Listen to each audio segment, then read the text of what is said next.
There we go. Aziz light. There we go. Aziz sound. So we can actually hear it.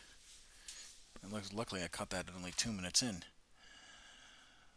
Oh, that would have been bad. Oh, 3 minutes in actually, but still. Oh, as I'm getting paintbrushes thrown at me. Alright, we gotta just turn on some lights. And I'm dropping money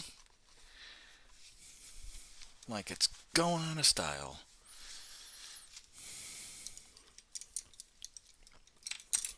Alright.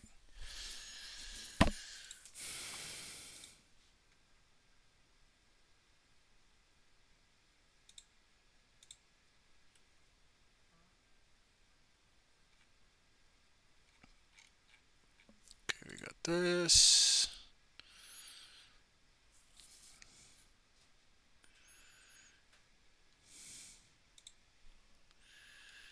Yeah.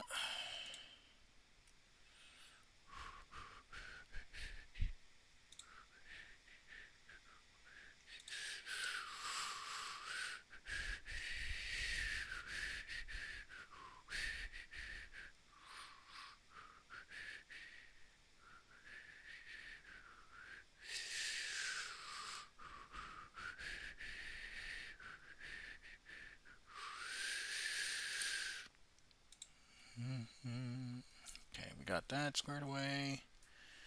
All right, good. Everything is going according to plan. Just want to see if everyone's trying to get in. Let's see.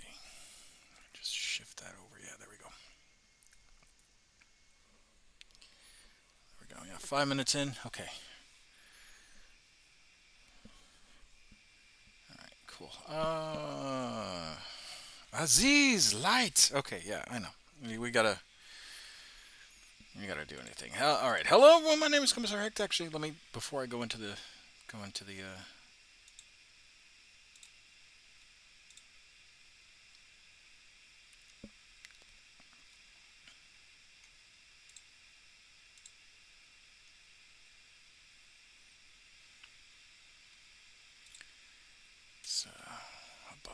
there we go.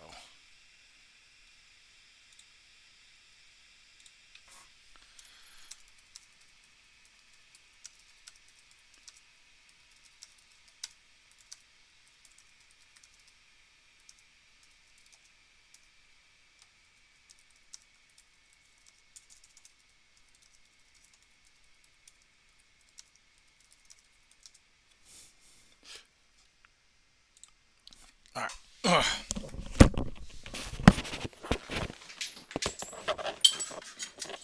Change everywhere.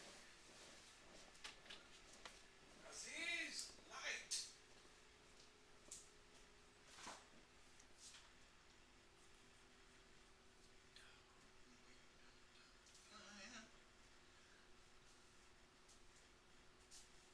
Get my lovingly girl. Oh no. Teen right here.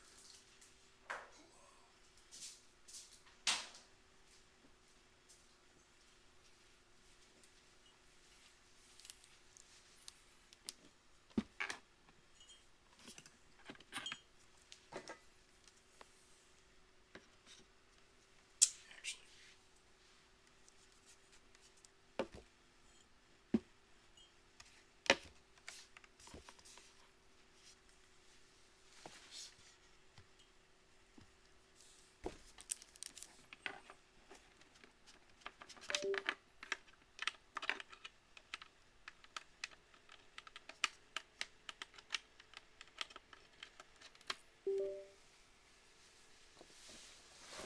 Oh.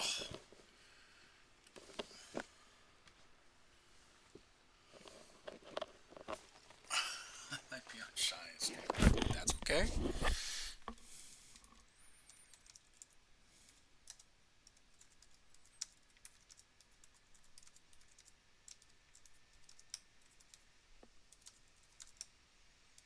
Hello? Hey, how are you? Hey, I'm good. I'm good. Oh, Oh, long time no see. yes, long time no see. Let me me update my status because it says I'm away, but I'm not. I'm actually here. Yeah, long time no chat. And let me crank up your Yeah, my friend volume. said that the voice is quite low, so I tried. Nothing happened. It's all right. It's all right. It's probably on my end. Oh yeah, it is on my end. Oh, okay. Let's crank you up to let's do 65. Try that. Okay. Hello? Oh yes, Hello? yes, yes. Very much so. Very much so. Okay. Hello everyone. My name is Commissar Hecht. I'm just doing the intro right now, and today I'm going to be painting Warhammer 40k, and we're going to talk about some lore. I might listen to music while I'm jamming out, while I'm painting. Uh, why? Because I can. And we are actually joined with uh, a person on Twitter who does a lot of awesome uh, artwork, a lot of awesome commissions. Uh, her did it's Damien. It's at Damien V Grimm. That's her Twitter handle. Her commissions are closed, but just beautiful, just wonderful work. So check her out. Do that. The Commissar demands. And I'll just throw your stuff in the chat real quick. My the profile picture for a lot of my stuff is her artwork. So, um, but yeah. All right. So the reason why Damien is here is because uh, they want to know about Warhammer. So let's get into it. What do you want to know while I'm building and painting? Okay, so I'm very new to this Warhammer thing, Yeah. but yeah, I remember that about 2 years ago or a year, I can't remember, that Yes. you introduced me to Vermintide, and Yes. Yes, I man, did. that was awesome. And you loved Victor Saltspire. I have Yeah, I no love I I Bloodspire. have no need for such magic and trinkets. I have Sigma and the Emperor. Heresy is heresy. Yeah, so thing is, I play D&D and I do lots of work on being a DM, and most of my games are evolve around religion and those kind of stuff. So, Oh, you and I would get along so famously. Oh, yes. oh. So, I'm so I'm yeah, I'm already. Oh man, I just. Oh, you're you're into you're D&D now? you're. Oh, I've been playing D&D since '96. Oh my God. Like. Why aren't we still playing together yet? I've been playing. I have an old third edition players. Actually, the bottom shelf of my bookcase is covered in third edition 3.5 traditional Dungeons and Dragons. Fifth Wow. edition is fifth edition's okay. Pathfinder is better in my opinion, um, because that continued 3.5, and I love the 3.5 scale. But let me tell you, ladies and gentlemen, I fucking love D&D. Like, oh, that was truly, aside Star Wars and Babylon 5. That was like truly my first, I would say, baptism into uh TTRPG? into role playing, um and into just nerddom in general.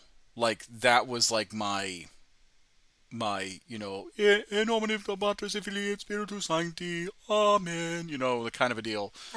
Like like like that was that was my shtick.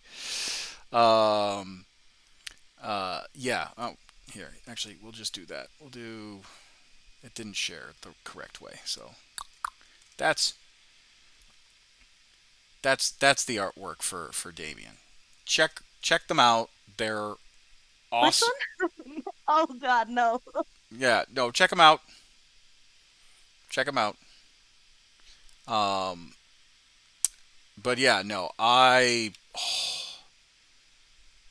I love their work. I love your work. Your paladin is amazing. Like, Oh, and see, that's what I love paladins. My first paladin, my first character, role playing character ever was a paladin. All right. really? Me Yes. too. Yes. Yes. My Generod Hawks. I know we're talking. I know this is a Warhammer stream, but Wait, but I think I remember him. You showed me, right? I think so. I think I've seen I him. think I think I think so. But yeah, he was my first paladin. Generod Hawks, and I promise we'll get into Warhammer. But let me nerd out. Damn it. I'm an old angry man. Rah! I'll nerd what I want to, and you can't stop me. Um, as I drink this nondescript beige color from my Warhammer goblet, my Warhammer cup. As always with every live stream, I am raising charity, and the charity that I am championing right now the um, is the UNHCR's refugee agency Tiltify campaign. We've raised so far $140. The goal is 5,000. If we can get, I mean, I'll probably have to close out sooner or later the charity, which is okay, because I do want to give out the money soon. Um, so there's the charity link right there.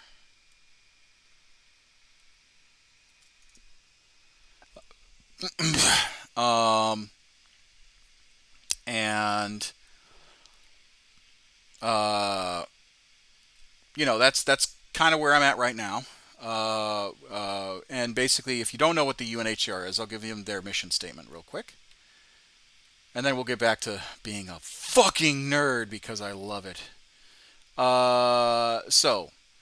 The UNHCR is a global organization run by the UN, designed and dedicated to protecting lives, protecting rights, building a better future for forced people to flee their homes. For people forced to flee their homes, they work in 130 countries. They provide emergency ongoing support, internally displaced and stateless people, many of which have nowhere else to turn. With the ongoing crisis in Afghanistan, Syria, Iraq, Somalia, Djibouti, Ukraine now, and other conflict zones around the world, because there are plenty. If you don't know what's going on in Eritrea and Ethiopia, it's pretty bad. Uh, the UNHCR is dedicated to giving those food, shelter, water, medicine in desperate comfort, a place free of tyranny and persecution. So join me in the grand endeavor. Give what you can when you can, and if you can't give anything, follow the stream. Follow me on Twitch, Facebook, YouTube, and now Kick. I've got that started. Follow my socials on Instagram and now Thread, and of course Twitter, um, where I'm going to try and post regularly about my stuff. I did have a Patreon at one point, but I think I shut that down. I think I might start that up again, although I don't know. I am, for those of you who don't know, I'm active duty military, and I'm a full-time active duty military and full-time dad as well. So I don't have a regular streaming schedule. So my apologies for those that try and get me, and they miss me. But the reason why I stream to all these different platforms is because YouTube, it's there unless I delete it. Facebook is there unless it gets deleted, and then of course, um, uh, Kick. I don't know how long they share videos for, but at this point, I'm throwing everything at the kitchen sink and seeing if it sticks. Uh, but yes, yes. Um, but yeah, I hope everyone is enjoying. I hope everyone is enjoying, and let's get back to it. So, yes, my first character. Excuse me. My first D&D character was um, a paladin, General Hawks. He was a not disgraced noble. He was a noble who had to flee his home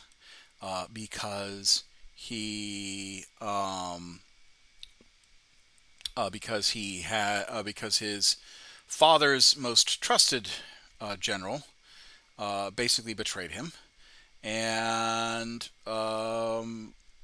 we're and basically the he tried to challenge. It happened during actually his wedding. He tried to challenge the usurper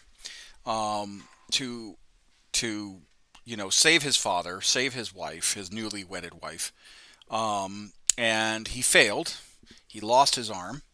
Uh, uh, I think I said at the elbow. I think I said completely when I first started it. I was kind of I'm going to be an edge lord, and I said the whole arm, but then the DM at the time was like, "You're going to have a lot of problems finding a prosthetic," even though it was kind of D&D, and prosthetics are magical in Dungeons and Dragons. And I was like, okay, well, if I can't have the whole arm, I think I'll go with the elbow. So he lost his left hand at the elbow, and yeah, he was a paladin of Heronius. I think the knightly order at the time that he swore to was the Knight of the Golden Chalice or the Knight of the Silver Saber. I can't remember. But he was a son of a duke. So a little bit of Dune. I'm not gonna lie, a little bit of Dune, a little bit of uh,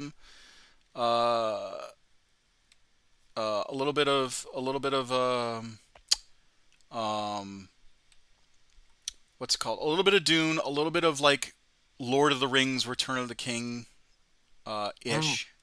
Well, because I was like, you know, yeah, I pulled um from certain aspects, you know.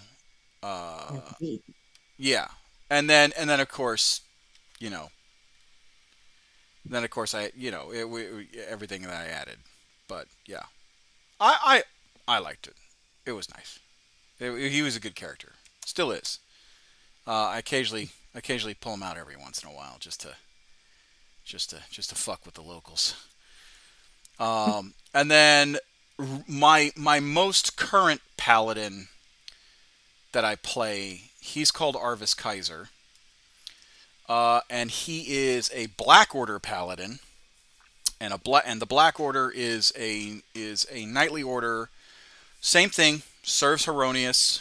Well, it was formed by a lot of the deities in the high heavens, but the first true member of the Black Order was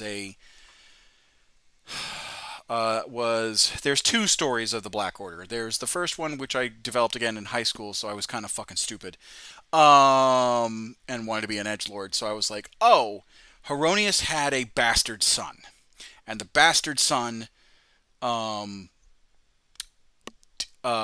didn't know his parentage, and uh, um, sought out his father. When Heronius came to him and was like, "You're my son," I thought kind of Hercules style, like Hercules was taken from Zeus, was taken away from Zeus by Hades, hidden away and all that stuff. When Zeus finally says, "Okay, Hera's really pissed at you. In this case, it was more like Heronius wanted to have a son. Uh, the but basically he fell in love with an archdemoness, and the art and before kind of like Lilith and Anarius style with Nephilim. If you're talking about Diablo, but yeah, there was a lot to it. Anyway, so um, Heronius was like, okay, if you do these things, right? If you do these challenges that are unfortunately going to be a bit of a pain in the ass, you get to you get to ascend not only yourself but your mother.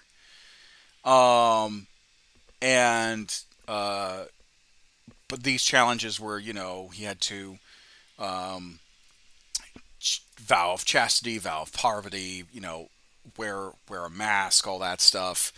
So yeah, that was the first story. I've modified it a little bit since to where still it was an actual a half Azimir, or sorry, a half celestial that fell in love with a archdemoness, and the archdemoness fell in love. And if you actually have the book of exalted deeds, love isn't is considered uh, even if you have evil people doing evil acts for love, you are not, depending on how you look at it, you can say, okay, while they are evil and while the acts are evil, their inherent reason for doing it is for love, which is ultimately good. So the the half celestial beseeches the high heavens, beseeches Cord, Heronius, Palor, Corellin, Lotharion. Some of these deities you're gonna recognize if you've played D&D before. Morden. If you listen to Critical Role, you'll certainly recognize some of them. Until you know Wizards of the Coast and Hasbro decided to shoot themselves in the fucking foot. But Yeah. that's a story for another day. So some of these deities people have heard of, and he was like, I love her.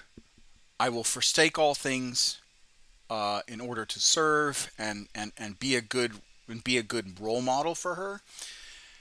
And throughout his life and her life, he showed her what it meant to be good. Now, unfortunately, because this archdemoness happened to be kind of a who's who, um, they uh her her enemies decided to you know make it their problem, make it her problem. And that what that ended up happening is that he died. She fell into despair. Um, so she then approached after she went on a bit of a blood rage and did her demoness thing. Uh, she found a soul shard of her lover in hell in Baitor, and was like, I know where it is. I need to get it. But how do I get it? Because there's this whole thing called the blood war going on, between the abyss and the nine hells. And there's this kind of the chances of her like getting to where it needs to go. So she goes up into the mortal realm. She approaches a priest of Heronius and says, I wish to reclaim your champions, or Cord, Palor, whoever really she beseeches the high heavens. Um, but anyone can take this and modify the story. And she goes, I wish to renounce my evil ways.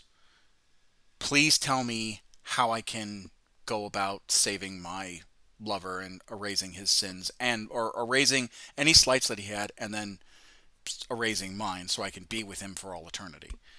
And then they're like, okay, you are going to form this paladinic clerical order, right?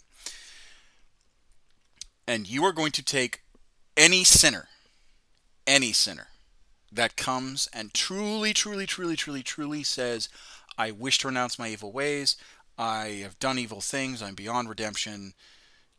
Or they have felt the need to be redeemed in some way, shape, or form, and they honestly mean it. You are going to go and you're going to teach them how to be good people, just like your lover taught you.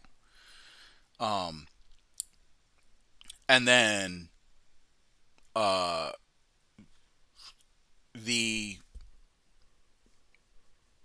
and then she develops the Black Order. Now, where Arvis comes in, oh well, she dies shortly after she finds her or gets her lover's soul shard, and because she died in the act of giving herself to rescue her lover's soul, she erased her sins, rose up, ascended into heaven with the soul shard, and she became Saint Aspira. That is the name of her of the Black Order's only, like, quote unquote saint, right? Saint Aspira. Even the husband doesn't have a name. Um, so she's considered the mother of the Black Order. Um, and so Arvis comes in because he is approached by the Burning Lady. Now, Arvis was a cultist. He was a diabolist. He dealt with demons, but he was forced to. He was like a reluctant villain. He had to because his, where he grew up in the hinterlands, demons ran aplenty. If it wasn't the orcs kicking in his village, his village walls and running amok, it was bandits, it was the drow, it was, all any you insert big bad nasty bad guy here, like the local warlord, didn't matter who. His village, the small town that he grew up in, just was used as a punching bag. And so he ran into, well, if I can't beat him, join him. And he became a very powerful diabolist. He actually, if you follow the Greyhawk Pantheon, um, uh, worshipped Hextor, because Hextor was the only person that listened to him.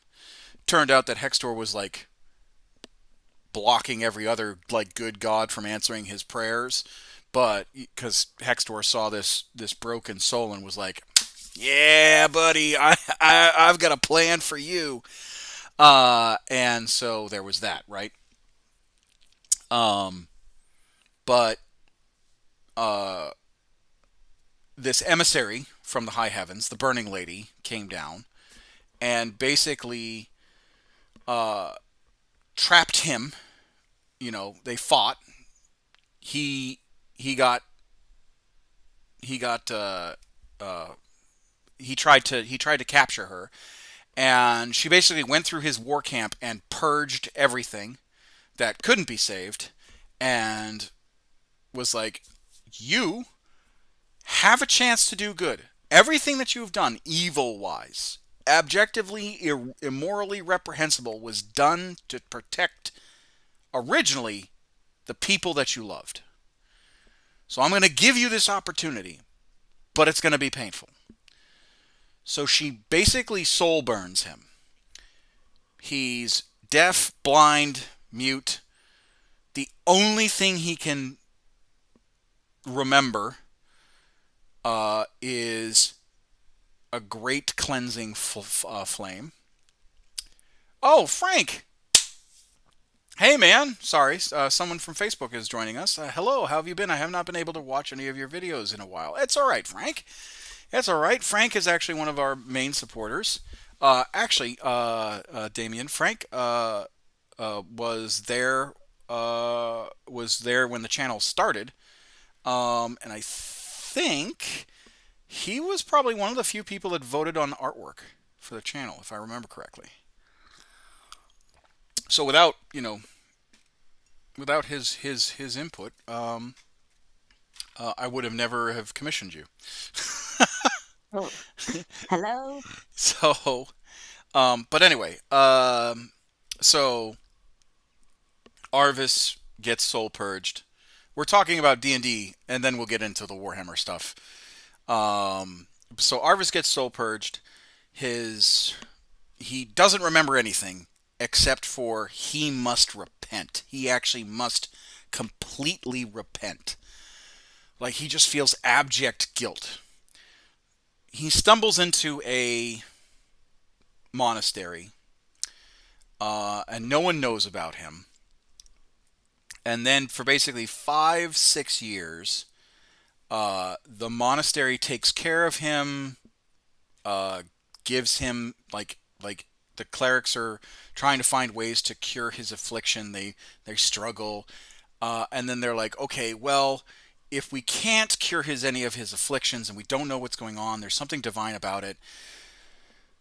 We're going to at least give him a start, and he'll just have to live off the kindness of others. And that's what Arvis did for about 5 years until like as he's living throughout the cloister, um, the his memory comes back, and in a very not pleasant way. And so he's deeply racked with all of this guilt of all the crimes he's done, of all the heresies he's committed, and all that stuff.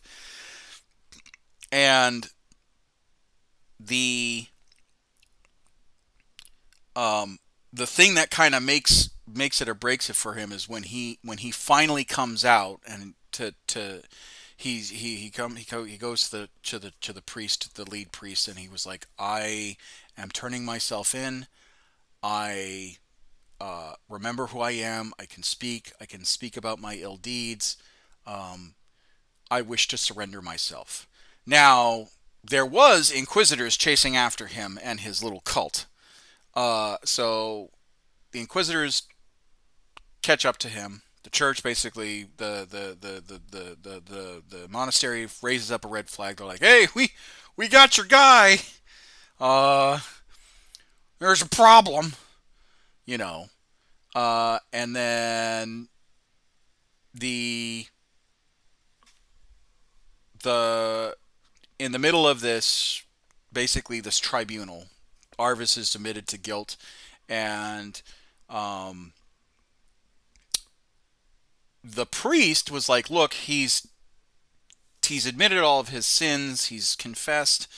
There really isn't need of a trial. I wish for him to have mercy." And Arvis is like, "Nope. I am above any sort of absolution. Whatever the Inquisition wants, yada yada."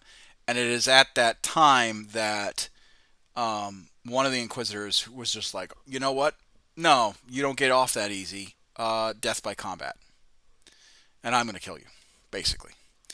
And uh, Inquisitor the Inquisitor challenges Arvis, and Arvis actually bests him, but he doesn't land the killing blow.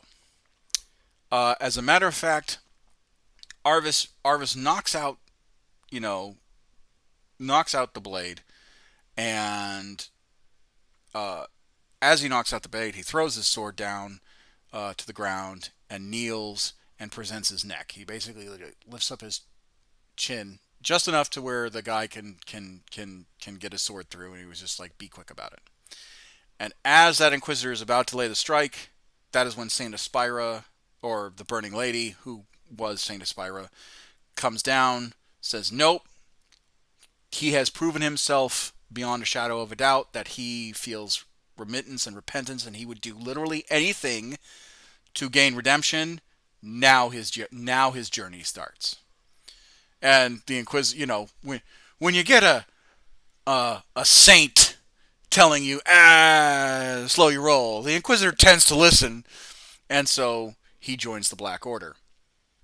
and the Inquisitors guide him to the first to the Obsidian Keep, and the High Lady at the time, the Grand Mistress of the Black Order was like, "Yep, he fits all of our criteria." If Saint Aspira, or what they call the Burning Lady, they don't know it's Saint Aspira. They just assume it is. If the Burning Lady is wants to erase his sins, we will help out, and that's how the Black Order kind of gets its people. Now, how they operate is no sin, like because you are like on the bottom of the totem pole, you are considered wretched, right? You have different sets of armor that represent your sin, and for Diabolists, it's black armor with red trim, and that red trim has all of the crimes you've committed on that armor. Now, if you do something that is equivalent to um, erasing your sin, it gets scratched out and painted above it in silver and gold, right? That one piece of armor is removed and painted and is gold, and then, or sorry, silver, and then inlaid in gold. What you did. So, Arvis had freed some slaves, so he was breaker of chains. Um, uh, in one of the D&D missions that he was that I played in, he stopped a um, he basically stopped two factions from fighting over food. Um, and so he removed a piece of his black armor, and it was silvered, and it wrote peacemaker, right, diplomat. Um, but as part of the Black Order, you're not allowed to show your face until you've erased your sins.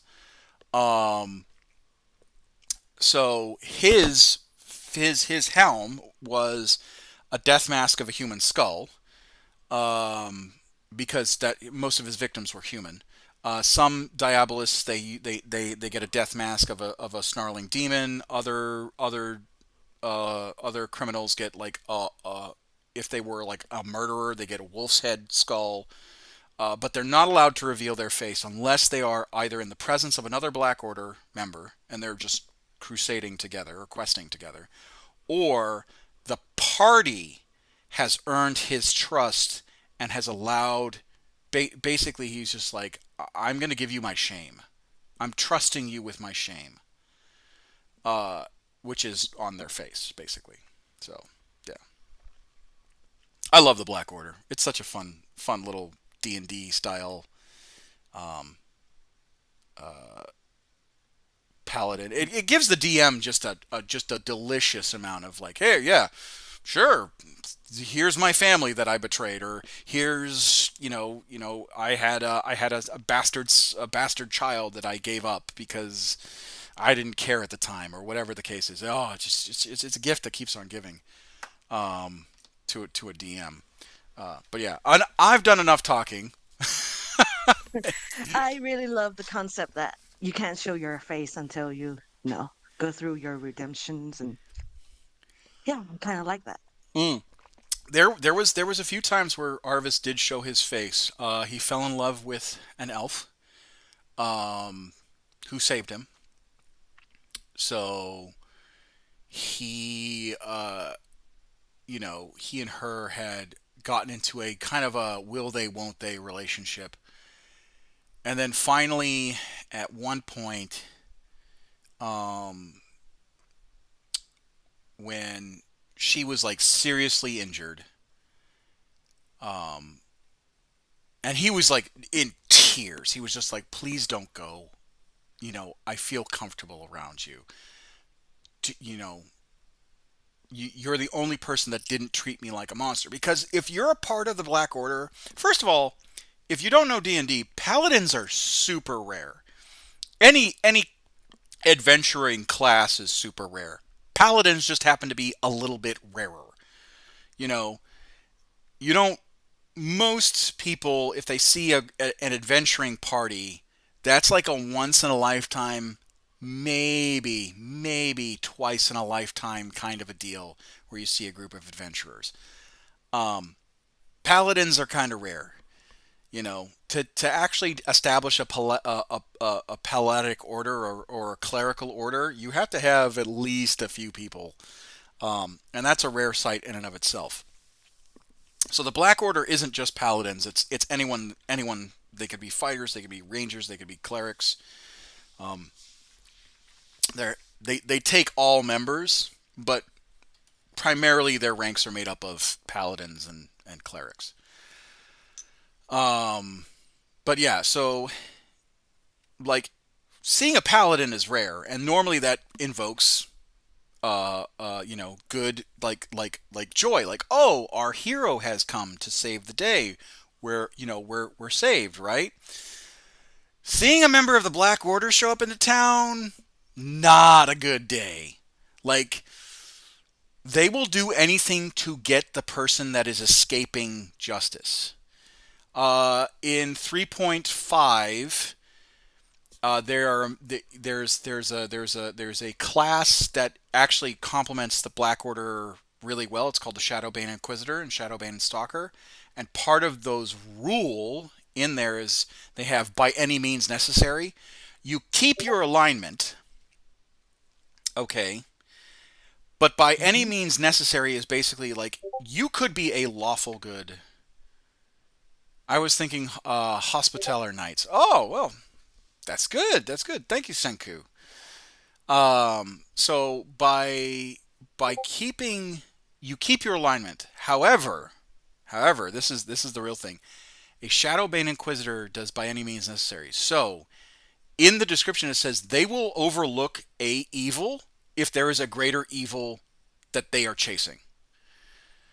So what that means is that like yeah, a Black Order Paladin who's a Shadowbane Inquisitor could at one point um like if a man escaped a noose and they knew that they were guilty, they could go up to that man in public and basically say, "Hey, you might have escaped the town's noose, but you're not escaping me," and kill them on sight. Like like that's how raw they are. They're like, "You might have escaped the hangman, but you didn't escape me." Um, think of them as vengeance paladins in fifth edition. I Uh, see.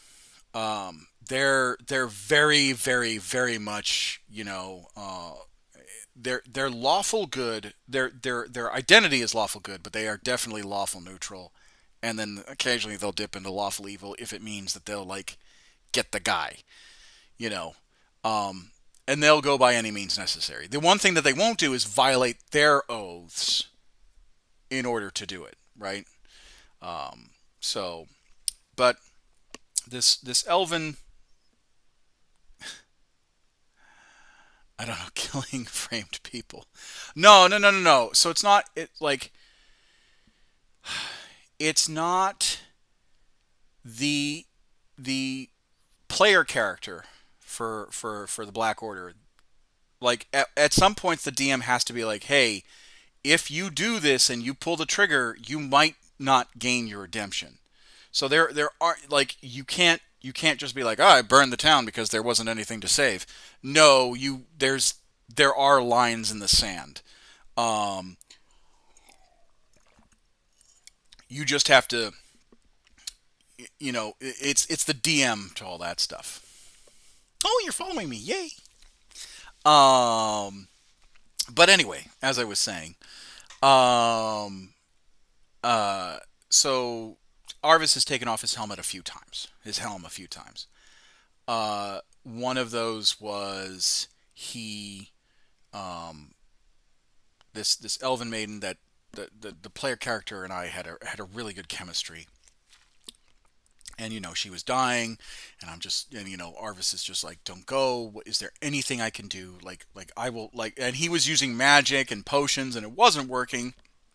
Turned out that it was like demonic poison and he didn't have an antidote for it, and he was just doing everything in his power to forestall death. And finally it came to the role, like, okay, this is it, this is your last chance. You might be able to detect the poison, you might be able to stop it for a little bit to find a like apothecary that might have it. And I beefed it. I beefed the role, and it was so heartbreaking. And so Arvis took off his helmet for her, and you know, there's nothing I can do. You're going, she was talking about seeing the green fields of Corellin Lotharian and Arvid, and it was pretty emotional. Actually, a lot of the people around the table Oh, were crying. It was like super emotional. And she's like, I can see the green wood. I can see my family, you know, um, know that I will go to a place where no shadows fall. And uh, Arvis, you know, looked up to the heavens to Heronius and said, "My lord," because every paladin, some paladins in the Black Order have take on the deity that approached them. Uh, Heronius approached Arvis, and he was like, Lord of Lightning, All Father of all paladins, the Arch Paladin, and he's going through the prayer, and he was like, please forgive me for this immutable law I'm about to break. And so Arvis takes off his helm and he whispers in her ear, um, I have loved you since the day you rescued me from, those gnolls. Uh, you have been in my heart ever since we started, and you have been my guiding star. You have shown me that, I'm not this wretched monster that people think I am.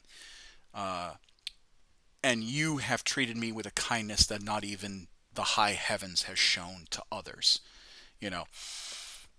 And then, he takes off his helm, he kisses her, and then the character dies. And Arvis, in absolute, like, the party is just in tears, and Arvis, in absolute mourning, puts on his helm, but only after he carves the sigils of mourning onto his death helm itself. Like, he just carves it right then and there. He sanctifies it in his own blood because he makes a blood oath that she will be avenged, and then, uh, you know, does it from there. I had to roll, I think, 2 or 3 separate checks to make sure that I wasn't a fallen Black Order member. But I had some bonuses because everyone was feeling it. But yeah, it was a hell of a session. wow. Yeah, yeah, yeah, yeah. D&D can get that way. But enough about D&D. What do you want to know about Warhammer?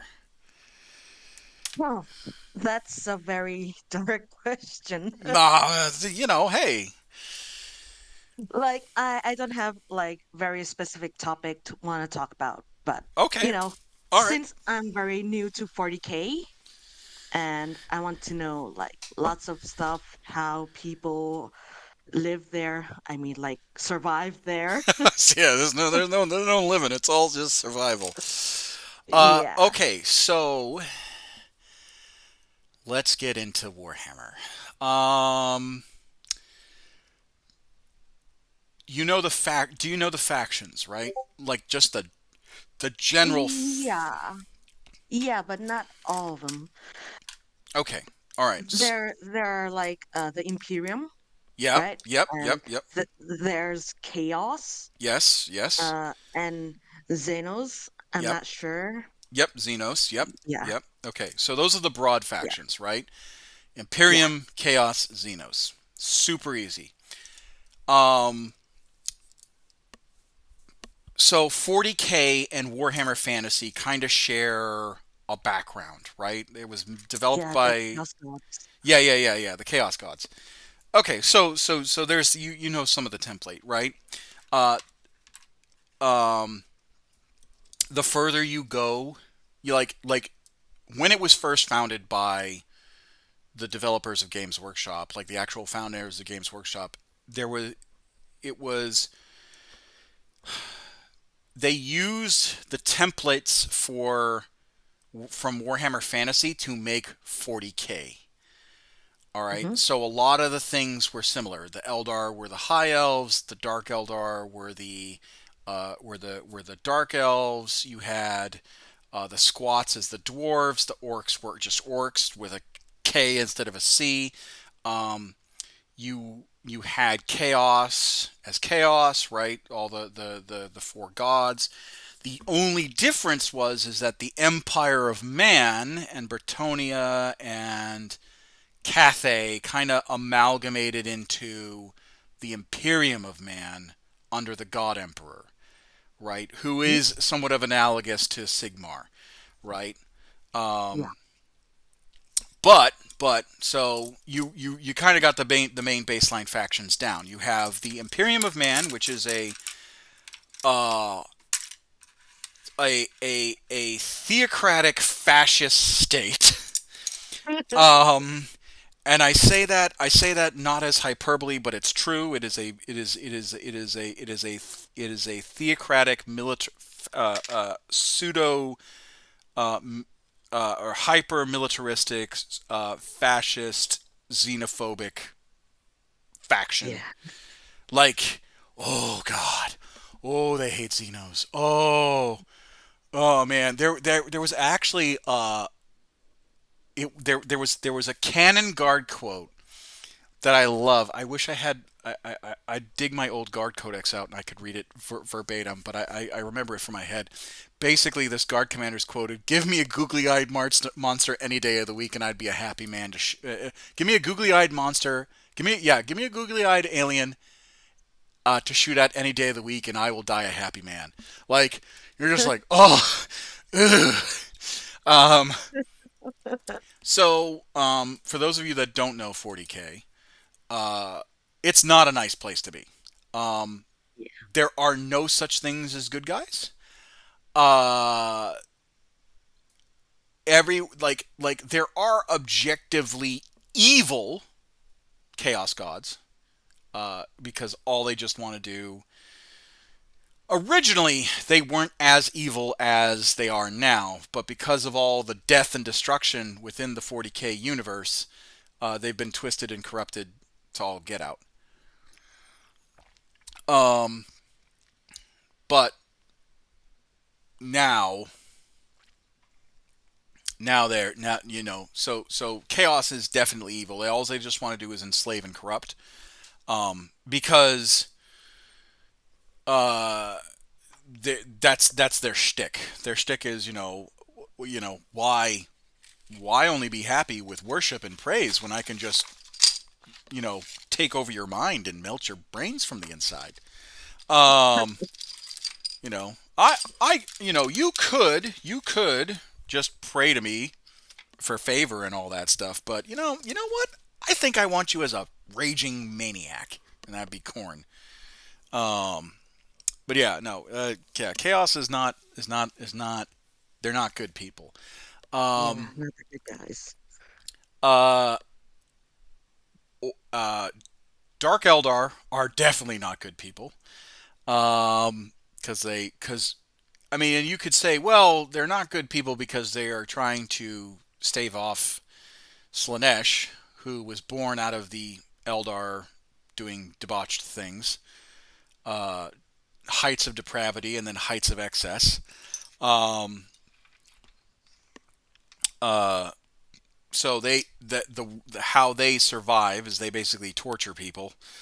Um, in order to feed off. I mean, because they feed off of anything that's like misery or occasionally they'll feed off of um, they'll like anything that gives them pleasure. 9 times out of 10, it's someone else's pain. Occasionally, there'll be a Dark Eldar that enjoys the finer things like art, music, all that stuff. Um, but then they take it to 11, and it's just like, I love music. You know what would go great with this awesome soundtrack? Screaming people. That's what would go great. Like the sound of just torture. And you'd just be like, oh, Oh, all music right. to my ears. Yeah, yeah, yeah. So, but they do that in order to not wither away and become food for Slanesh. Um, the Eldar were like the Eldar that aren't Dark Eldar were considered good at one point. The problem is that their race is dying, so now they're doing anything by any means possible in order to stave off death. Which if an imperial world happens to, if they could sacrifice an imperial world in order to prolong their race's existence, they will, without any sort of compunction. Um, Tau aren't necessarily Tau on the surface aren't necessarily evil, except for the fact that um, within their lore they've hinted at uh, eugenics programs. So yeah, yeah, there's that. Um, and then the orcs just want to fight. Like they were like Yeah. out of everything in 40K, the orcs just want to fight, and the Tyranids just want to eat. My friend told me that the orcs are like very uh angry mushrooms. Yes, they are very much angry mushrooms.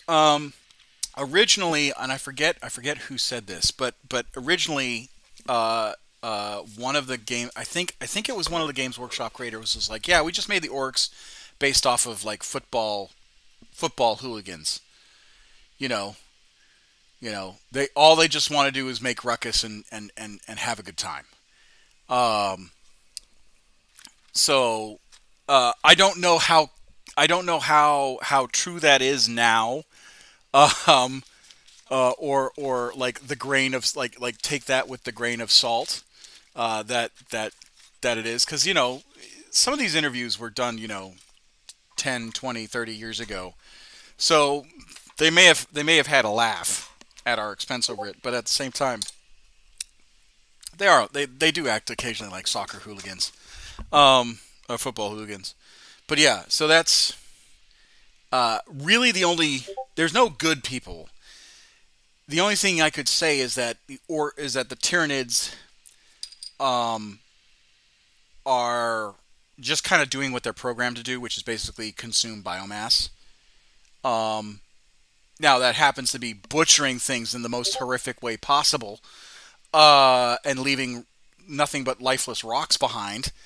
But if that's what you're going to consider the good guys, hey, good on you.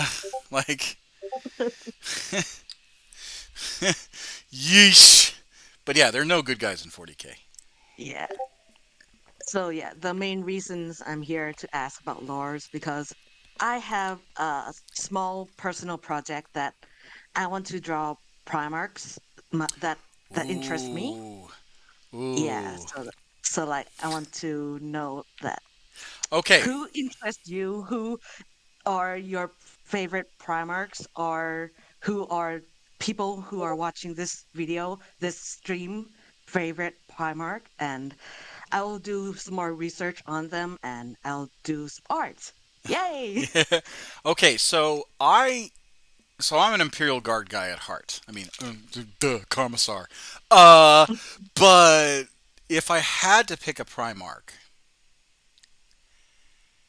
ooh, that's tough.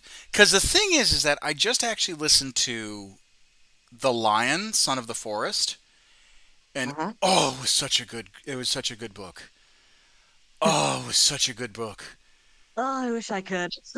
Oh, I I mean, was trying to buy like an audiobook because I can't just like sit there and read for hours. I can give you the audio file a little Please. later. You are a part of my Discord community. I'm pretty sure I owe you a Christmas gift. So, yeah, there you go. Really? Yeah, yeah, Okay. yeah. So here's the thing. For those of you that don't know, if you're a part of the community, occasionally I give out gifts to the community because the community help builds the channels and does the donation and all that stuff. Um, and I'm pretty fucking sure that uh, I'm pretty sure I may or may not have a drive with all the audiobooks that are Warhammer related that, may or may not end up being leaked to the server at some point. Um, but yeah, so there's that.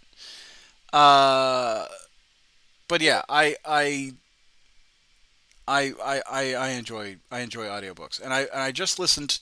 I used to read books a lot. I used to read a lot of books. Um, the problem, uh, the the problem is that when I became a dad, like that was like my like I read books when I was off. But then when I became a dad, like all my free time became was for dad. That was now my free time stuff. Um, and then the uh, the so I started reading audiobooks or listening to audiobooks, and I enjoyed them. I enjoyed them. I can listen to Toby Longworth read the phone book all day. Dan Abnett is a really good writer. If you are interested in 40K books, Dan Abnett is a good author to start. There are other good authors out there. I just finished. I finished The Lion. That was such a good book. It was such a good book. Wow. Um, Trying to think of what else. I just started Horus Heresy, and it confused me because, I read the translated version, yeah, into That's Thai right. language. That's right. Yeah, You. and and lots of stuff that they translate it, you know, It doesn't. It doesn't. sounds weird. It sounds weird, and I have to like search in Google like what actually happened. What is this? What is So that? okay, all right. So the Horus Heresy. Yeah, if we're gonna start. I've read it to like chapter two or so. Okay. I don't have much free time. Okay. So I'm gonna give you the reductive version of the Horus Heresy. Uh, Basically, um, the Horus Heresy was caused by a chaos corrupted chaplain named Erebus, who uh, was whispering to the Emperor made 20 Primarchs. Two out of Yeah. those 20 Primarchs have been erased, and their legion have been erased from Imperial annals. All right. The other 18 Primarchs um, were scattered at birth um, from by the Chaos Gods because the Chaos Gods realized what the Emperor was up to, and they were like, "Oh no! If we allow him to finish this project, we're screwed." Hmm. Because the Chaos Gods thrive off of worship and thrive off of um, humanity basically understanding and knowing their power, right? So if you worship Khorne, right, the god of war, honorable Mhm. combat, murder, skulls and murder is basically what it's gone to, but really it's just it's honorable combat, it's killing. Um, and you become a Khorne champion, the whole idea of blood for the blood god, skulls for the skull throne kind of a deal. Like that's that's his domain. So Khorne believes in war, right? Believes in all facets of war. He's not stupid, or at least in the beginning he wasn't stupid. But really ever since chaos kind of got jump started. So there's two realities. There's our reality, and then right underneath our reality is the warp. It used to be called the Sea of Souls. Okay? And the Sea of Mhm. Souls used to actually be a nice place, right? Um, The problem was the Sea of Souls got corrupted because of this event called the War in Heaven. And the War in Heaven was started because there were these elder beings called the Old Ones, and they were fighting this race called the Necrotyr and their allies, the Catan. Okay. Later on, the Catan would trick the Necrotyr to go through biotransference, making them super powerful because they were just basically eating up their souls and their bodies and putting them in these metal bodies. And the whole reason why that war kind of got started was because the Necrotyr discovered the Old Ones and were like, we are literally riddled with cancer because our sun is deleting our genetic code completely. We would like your help. And the Old Ones were like, no, we're not going to help you. You're a race that's run its course. You're going to die out, soon. And, whatever. And so the Catan, so the Necrontyr took issue with that, and they tried to start a war. They got their asses handed to themselves because the Slan or the Old Ones were just super powerful. And then the Catan come in and they say, "Hey, we can help you." And then the Old Ones were starting to lose because the Catan basically helped out the Necrotyr, now the Necrons, and so the Old Ones made the Krorks, which were like the progenitor of the Orcs, and the Eldar. But they were like super powerful Eldar. They were like first gen, like mint off the line Eldar, and then the Krorks were just giant, massive orcs that had psychic abilities and all that stuff. And so because the Necrontyr, the Krorks, and the Eldar and the Old Ones and the Catan were all fighting each other, or not fighting each other, but basically fighting against each faction, it corrupted the Sea of Souls and started to pollute the Sea of Souls. So things like hatred, malice, anger, jealousy, wrath, rage, betrayal, poisons, all that kind of stuff started to seep into the Sea of Souls and taint it. And the Chaos Gods grew in power because of it. Khorne grew in power because of the war. Tzeentch grew in power because of all the battle plans and the strategies and the plans and the machinations and the plans and the fact that he's the god of plans, change, and magic and experimentation. So like whatever the Old Ones were doing with magic and all that stuff in the warp, he was kind of feeding off of that stuff. Or it was kind of feeding off of that stuff. And then because of all the death and decay that was happening, because, there were bodies piling on all sides, Nurgle got strong. And it was really the only three at that point. Now, once the Slan, or it's not the Slan, but the Old Ones finally died off due to the enslavers, and the Necrons went to sleep, and the Catan got, captured by the Necrons. It was really just the Krorks and the Eldar that were in the know. And unfortunately, the Krorks devolved into the Orcs, and they developed two gods themselves, Gork and Mork. One is brutally cunning, one is cunningly brutal. And then the Eldar gods, well, they were kind of wounded from the whole fight with the Necrontyr. But the Eldar were basically like, oh, well, we run this entire show. We run the entire galaxy because we're the primary progenitor race. We're so superior. We live long lives. We're just going to do whatever the hell they want. Unfortunately, that meant that they just spiraled into degeneracy, whether it was trying to experience the highest of highs of excess or the lowest of lows of excess. It was a scale, and the entire Eldar race partook.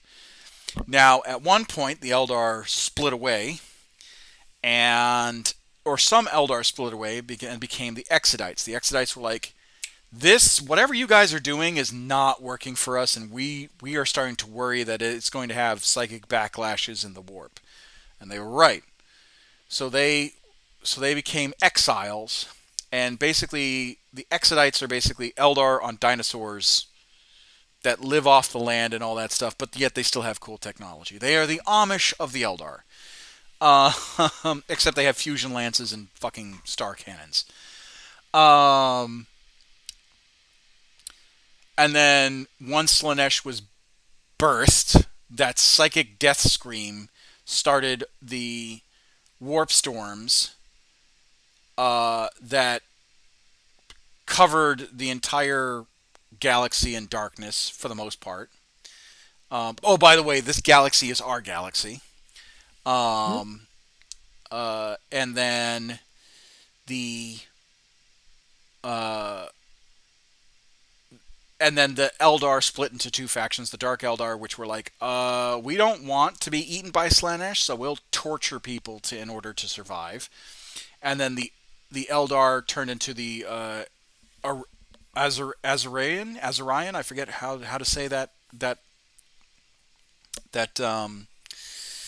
name, but basically it's the craft world. So they have these things called spirit stones that they put onto their armor and buildings and all that stuff. And basically, when an Eldar dies, the spirit stone quickly captures the soul before Slaanesh does.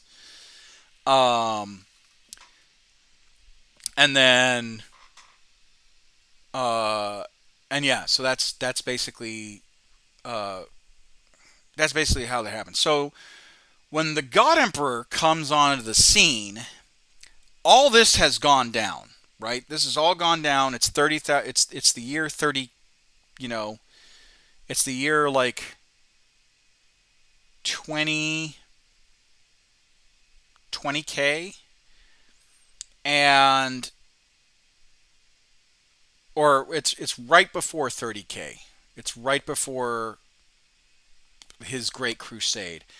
And because of all the warp storms and whatnot, all of humanity, well, there was one big catalyst that happened along with these warp storms.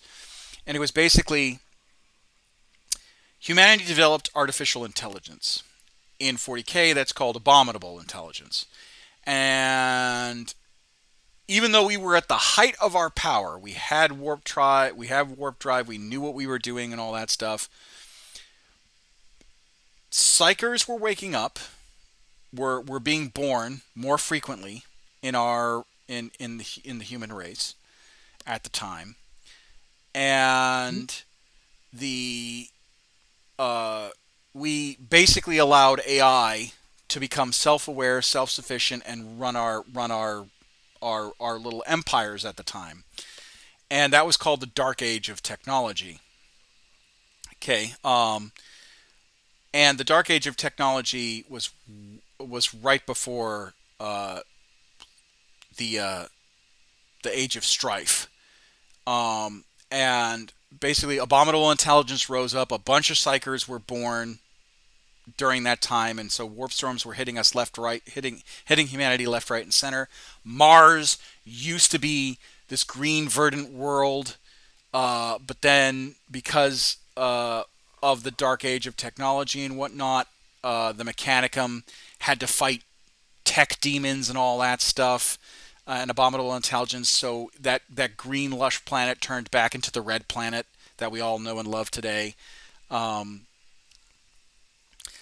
lost hundreds of colonies, thousands of colonies. Our star empire was just all over the place. And then we devolved into basically techno-barbarians, Mad Max style on Earth. And that's where the Emperor basically showed up and was like, okay, I'm tired of allowing humanity to drive the car. I'm going to take over. How the Emperor came to be was basically there's two lines of canon. Uh, Basically, he was born, 8,000 BC, and basically it was a bunch of latent psyker shamans that sacrificed themselves to become the perfect being. They all literally took their psychic abilities, sacrificed them, and I think that it was 12 or 13 that did it. Um, Although Games Workshop is kind of wishy-washy. I mean, and this is not as canonical as it used to be. I kind of want to know if it is still, but like that's what I came in, right? So these shamans sacrificed themselves 8,000 BCE, and that birthed the emperor. The emperor became what was called a perpetual. So when his mortal body died, he would come back, and then like as he became an adult, he would guide humanity throughout that particular period. Die, come back, guide through humanity throughout that particular period. Die, come back, all that stuff. Um, and like he would be in time and whatnot, and basically he was guiding humanity up to the point to where he thought, okay, I'm going to reveal myself. I'm going to say that I'm the emperor, because he was an atheist, a rabid atheist. He hated religion, and the reason why he hated religion is because he knew that chaos survived off of worship. Like, yes, they thrived off of emotion and dream and all that kind of raw energy, but what really like supercharged them was the worship. Um, and that's what, so when he revealed himself, he was like, I'm going to get rid of every religion. I'm going to get rid of the idea of religion. I'm going to get rid of the concept of faith, and I'm going to replace it with what he called the imperial truth, which was solely based off of science. Like, you don't need to worship religion. You don't need to worship a sky god because there's fucking gravity, and that I'm oversimplifying and being reductive as much as possible, but that's basically how what 40K is. Um, and then secretly he made a deal with the Chaos Gods. He was like, "Look, I'm going to do this X, Y, and Z. I'm going to dip into this magic." Uh, and it wasn't like a deal per se. It was more of a he took some of their he the Chaos Gods did not like the Emperor because he is in an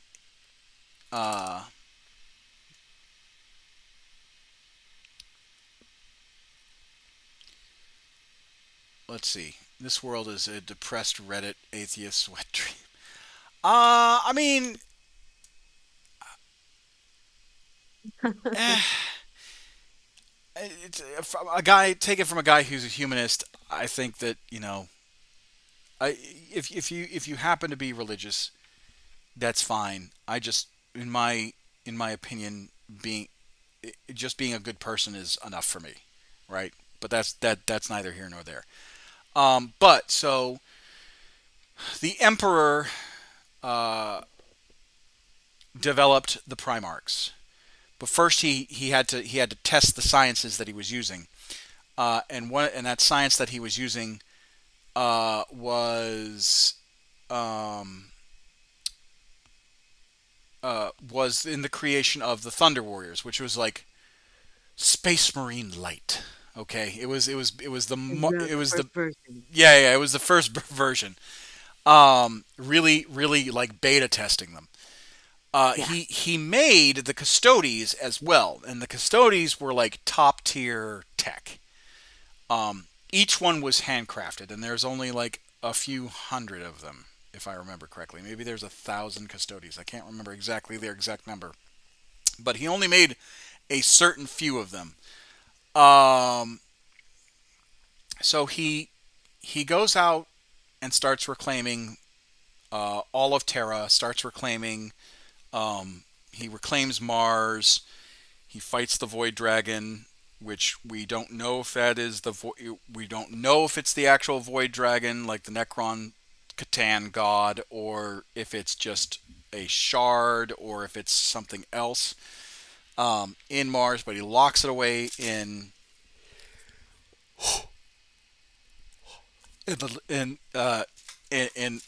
the in a area of Mars and whatnot, and then on top of that, he goes to then he starts unifying basically the solar system, and then he launches his Great Crusade, and he makes 20 Primarchs. Now he makes 20 Primarchs. Now this is where it kind of gets into the Horus Heresy. During that Great Crusade, when he is all of the reunifying all of the lost colonies of man, and is playing Pokemon to catch the Primarchs. Um, the there is this chaos. There's this chaplain within this particular legion, Logar's legion, called Erebus. Right, the word bearers called Erebus, and er, on on Colchis, which is the home of Erebus, Logar Aurelian, and Corferon. Corferon's also an ass. Um, they worshipped in a roundabout way the Chaos Gods. They didn't call them the Chaos Gods, but they were still facets of the Chaos Gods. They just happened to be a little bit more civilized and not, you know, tentacle, bloodlust, plague, and words that will get me demonetized. Quick, fast, and in a hurry. You know, real P-Hub vibes. Uh, um,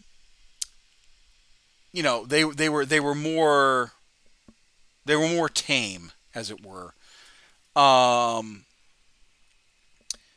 and you know, when the emperor comes down, he's like, "Hey, you're my son," yada yada, to Logar. We believe in now in the imperial truth. Well, Logar saw Logar saw um, his father, the emperor, as a god. He was just like, "How can you not consider yourself a god? How can you not consider yourself a divine being? You are literally a man in golden armor. Like when you walk by people, they cry out of sheer ecstasy that you have blessed them with your presence. Like people just weep uncontrollably around you. How are you not a god?" And he kept on saying, "I am not a god. I refuse to be worshipped as one." Yada yada yada. Well, chaos has this thing where it like slowly starts corrupting um, things around it, right? If there is a chink in your armor, it will literally go and try and uh, uh, find its way in and corrupt you in some way, shape, or form.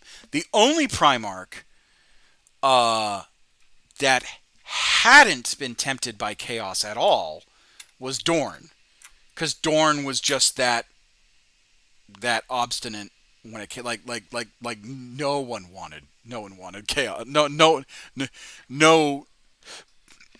chaos was just like I can't whisper at all, you know, to you because you're just that thick-headed. Like Yeah. Dorn was uncorruptible. Um uh so so there's that, right? But so this chaos tainted chaplain called Erebus basically, along with Koferon, starts. Well, first he does it by himself. Then Koferon, which was another chaplain in the Word Bearers Legion, starts whispering in Horus's ear, basically saying, "Hey, it's great Chaos. You know, it's also great stabbing your father in the back. That's that's really great. So after a few certain events, and again, I'm being super reductive. Um, After a few certain events, Horus basically is like, "Yep, I am going. I'm going to turn to chaos, but we got to keep it on the DL."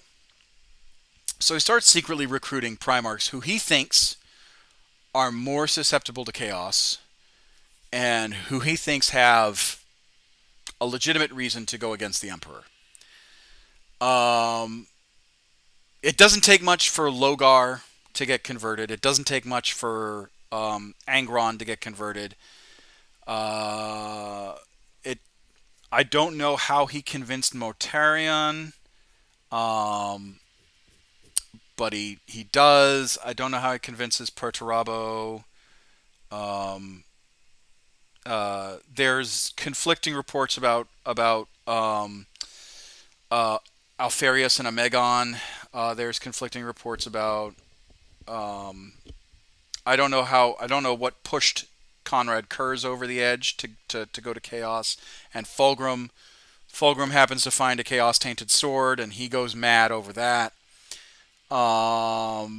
But yeah, there's like he manages to collect a bunch of a bunch of Primarchs that are like, yeah, no, fuck this guy. Where you're going to be our war master, right? And so the Horus Heresy kicks off at the Istavan 3 drop site massacre. Um, and basically, part of the drop site massacre was they convinced Horus had to convince or there were parts of each traitor legion that still were too loyal to the Emperor. Like 10% too loyal to the Emperor. So they took those loyal factions within each legion, right? Whether it was Alpha Legion, World Eaters, Word Bearers, Death Guard, Emperor's Children, Luna Wolves, or now they are called the Sons of Horus. The Oh God, Conrad Curses, the Night Lords, the Iron Hand, or sorry, the Iron Warriors. There's one other that I'm missing, and it's gonna bother me. Alpha Legion. I think I said Alpha Legion already, but still, basically, there were sizable amounts of loyalists still within these traitor legions. So what they did is they Mhm. convinced these loyal elements of the traitor legions to come down and uh, secure this planet, Istavan, all that stuff. And then they had a bunch of other loyalist chapters, or sorry, other loyalist legions to come down and help secure the planet as well. And that's when they sprung their trap. They virus bombed the area. They dropped in. They murdered everybody. There was only a few people that escaped to notify um, about Horus's betrayal. Oh, Magnus. Magnus betrays because Horus convinces because Lehman Russ doesn't know that Horus is a traitor, and he listens to Horus over the Emperor because the Emperor was like, "Get me Magnus and tell him he needs to come here because he fucked up my program." And basically, what the Emperor was working on to stop. And while the Emperor is while Horus is doing all this like backstabbing and ruining his father's plans nonsense, the Emperor is back on Terra trying to develop the Imperial Webway similar to the Eldar because what he wanted to do was remove the Imperium entirely from the warp. Um, Mhm. because the only way you can travel faster than light is basically going through Hell's backyard. Mm. Um, Yeah. and it takes a massive amount of power to one. It takes a special kind of psyker called a navigator who has a third eye, who can look into the warp without going insane because it's unreality. It's basically a dreamscape. And then that navigator opens up a warp portal, and the ship literally punches through the warp, this dreamscape, this hellscape, all that stuff. And keep in mind, this is during the this dreamscape, this worldscape is completely tainted because one, the War of Heaven, and now two, the Emperor's Crusade. So these ships are literally punching through hell, and basically, a human soul is like a flame, and demons that live in the warp and all that stuff flock to human souls. Psychers, so human souls are like candles. Psychers are flashlights. Primarchs, because they're made from the warp, are like massive spotlights, and the Emperor is the fucking sun, basically, blinding.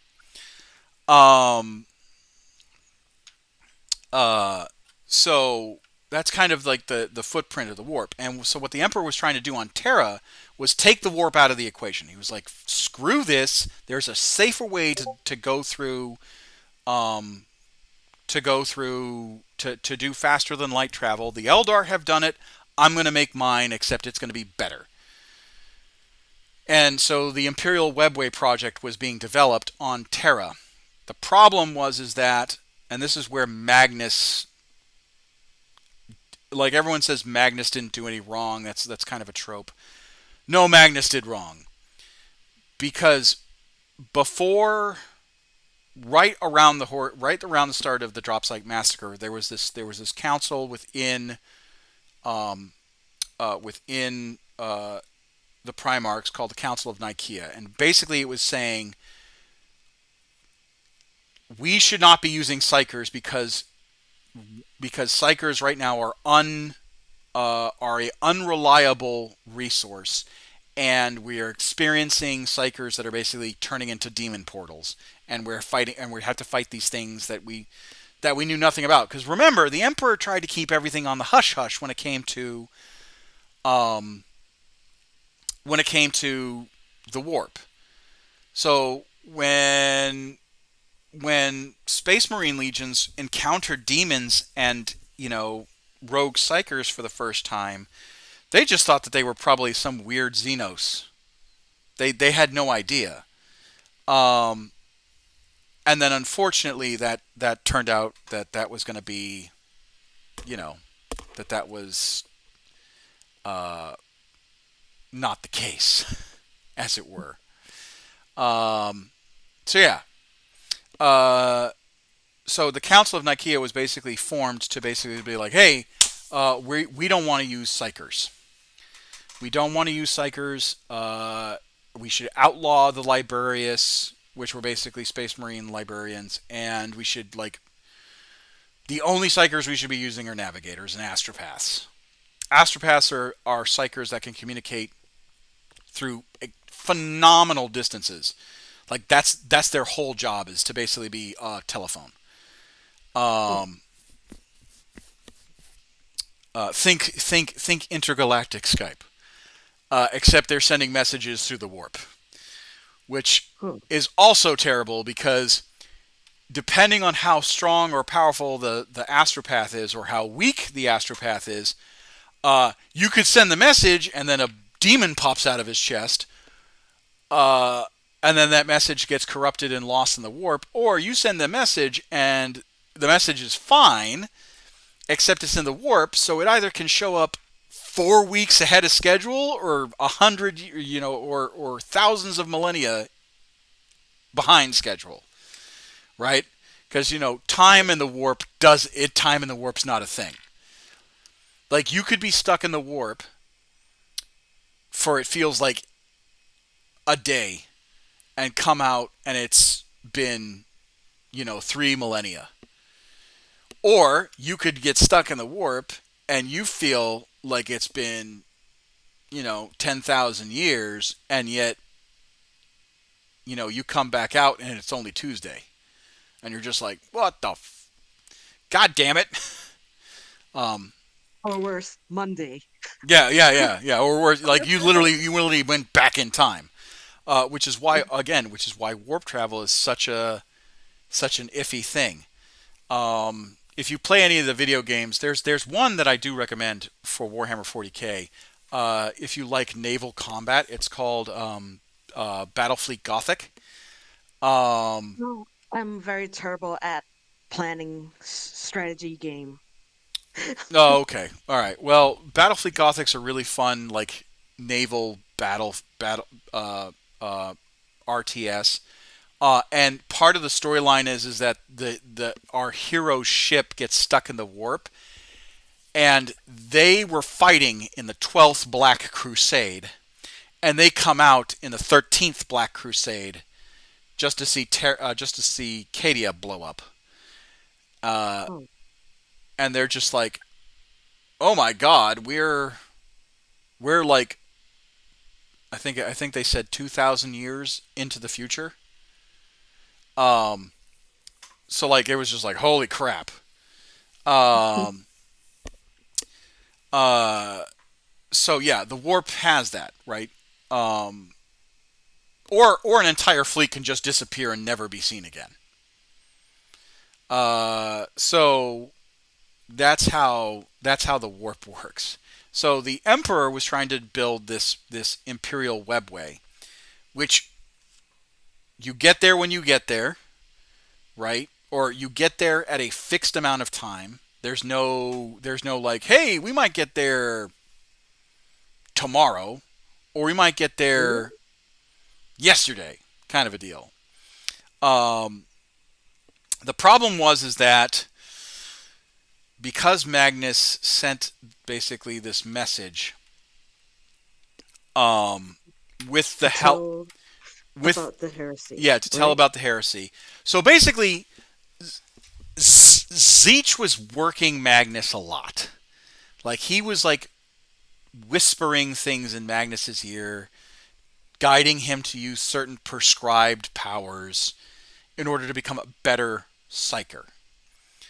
Um, so finally, when Magnus was trying to basically be like, during the Council of Nicaea, the Emperor gave Magnus strict rules. Hey, you are not allowed to come. You're there. There's this psychic barrier I built up from my powers, right? That you are not allowed to use your psychic abilities on. Like, do not try it. Because one, you might injure yourself in the attempt, and I do not want to lose you. And he said that more kind of clinically, not like as a father figure. More of like a, hey, you're an asset. I really put a lot of time and energy into you. Don't fucking fuck up. Mhm. Uh, um, and then on top of that, um, so you had, and then Zeech was like, hey, this is really important, and like whispering sweet nothings into Magnus's ear. And Magnus was like, okay, fine, fuck it. I'm going to use my psychic abilities and I'm going to reach the Emperor.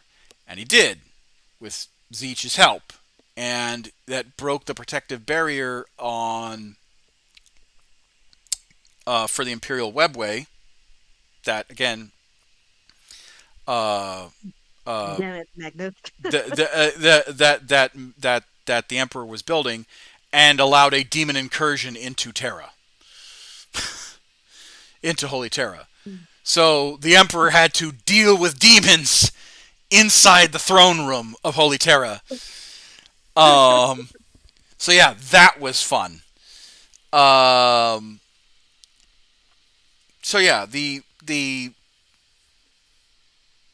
he goes to Lehman Russ. He says, "I need Magnus. Get him here now."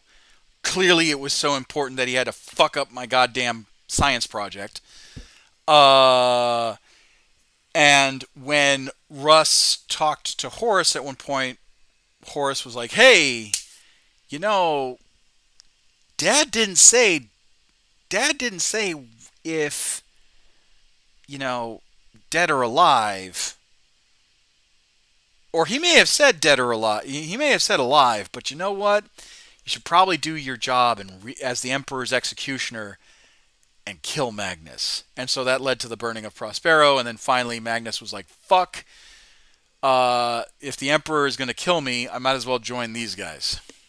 And so, but yeah, so yeah, the Horus Heresy basically, and the Imperium got split literally down the middle.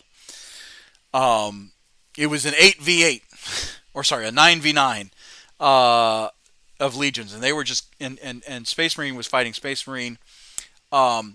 It depending on which legion you were with is where your loyalties lie. So like most of the Space Marine legions had Imperial Army and Imperial Navy assets. And so then they were like, hey, Horus betrayed the Emperor. Everyone was like, oh, okay, cool. We're going to fight Horus. And then Horus turned around and said, hey, you guys are all fucking slaves of the Emperor. How about you worship these guys? And I'm your war master, so listen to me. And they were like, oh, bet, cool. Yeah, I've always wanted to grow tentacles out of my back. And there's that, right? So, you know, and each traitor legion fell to chaos in some way, shape, or form. But at the end, they fought against the Emperor, and that's the Horus Heresy. Now, at the end of the Horus Heresy, the Emperor manages to do a Hail Mary. He's like, okay, we're going to intercept Horus. It is unknown if Horus intentionally dropped the shields on the Vengeful Spirit, which was his flagship, to allow the Emperor and Sanguinius to teleport in and board. But Horus goes against, or the Emperor finally confronts Horus. The Emperor tries to convince Horus, because Horus was basically his favorite son. He was like, look, you're still a good person. You can still walk away from this. You can still be my son. You just need to renounce chaos and stop this. Horus kicks the ever-living shit out of the Emperor, because Horus is literally Nurgle, Slanesh, Zeech, and Khorne are fusing. Like he's got the power of the 4 chaos gods in his body. Like he's just infused with the warp, which puts him level on level with the Emperor to a point. So he mortally wounds the Emperor because the Emperor is holding back. Sanguinius fights him. He kills Sanguinius. Sanguinius fights him. He kills Sanguinius. The Emperor is trying to hold him back. Or the Emperor is holding back, tries to fight him. He gets mortally wounded. And then this is where kind of the canon splits off. One of the stories that Games Workshop put out is that it was a lone guardsman named Olenius Pius who stood in front of Horus. A literal god, like a baseline human going up against a Primarch. You don't there's no contest. Like it's like a paper towel in a hurricane. You're just you're Yeah. you're nothing. You take that and then infuse that Primarch with literally the powers of the warp, hell, and all in the 4 chaos gods. And then he's basically, just as powerful as the person that has continuously said, I am not a god, but yet you worship him because you think he is one. And he just this guardsman was like, I believe in humanity so much, and I believe in the Emperor so much that I am going to stand in front of this hell-infused demigod and stand my ground. And Horus was like, all right, bet, and literally smacked him, like just backhanded him, and the meat left his body. Like he died in a very, very excruciating way. But because Horus killed that guardsman, the Emperor was like, "Oh, you're beyond saving. You are literally beyond saving. Like, I should never have held back." And he basically, even though he was in his injured state, he snaps his fingers. Well, not snaps his fingers, but he basically fires such a psychic blast that Horus's soul, body, all that stuff is literally erased from all existence. Like, not even the Chaos Gods can bring him back. That's how powerful the Emperor is. Like, he basically was like, and you don't exist anymore. Well, Um, so there's that, right? Uh, and but so, does that psychic power turns Emperor into like a death state or something? well, so he was wounded to begin with. Like he was going to be in a vegetative state no matter what. But like, had he not done that, I'm pretty sure he could have. There could have. He wouldn't be as fractured as he is now, right? Um, and so, um, the Emperor gets put on the Golden Throne. Uh, the tide of battle within the Horus Heresy, because once Sanguinius dies, the entire Blood Angels Legion basically went fucking berserk, and that's how the Black Rage started for Sanguinius and his kin. Mm. They just went nuts. And basically, what the Black Rage is for those of you who play Blood Angels, or for those of you that don't know what the Black Rage is for Blood Angels, is that sooner or later, no matter what, a Blood Angel member of the chapter and their successor chapters, there's two curses. There's the Red Thirst and the Black Rage. The Red Thirst is that they're basically vampires. Occasionally, they will drink the blood of their enemies, or drink, if it's bad enough, drink the blood of the people that they're trying to protect in order to stave off the hunger.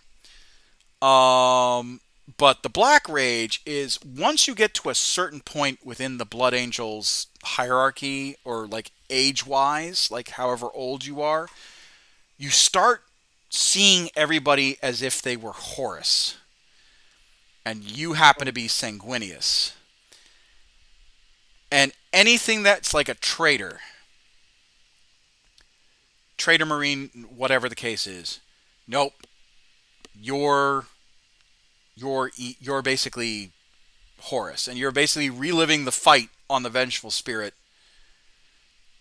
You as Sanguinius, and then your opponent is Horus, and it basically makes your mind mush and all that stuff, and very few people come uh, sur- survive the Black Rage and live to tell the tale. Like once they start slipping into the Black Rage, they can't they can't pull out of it. Dante did, so he is the only one that's like, he is one of two.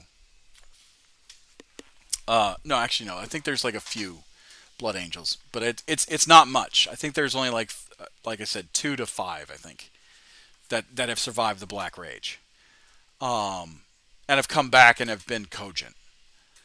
So yeah. Um, so yeah, that's the Horus Heresy in a nutshell. Um, the traitor fleets fall back.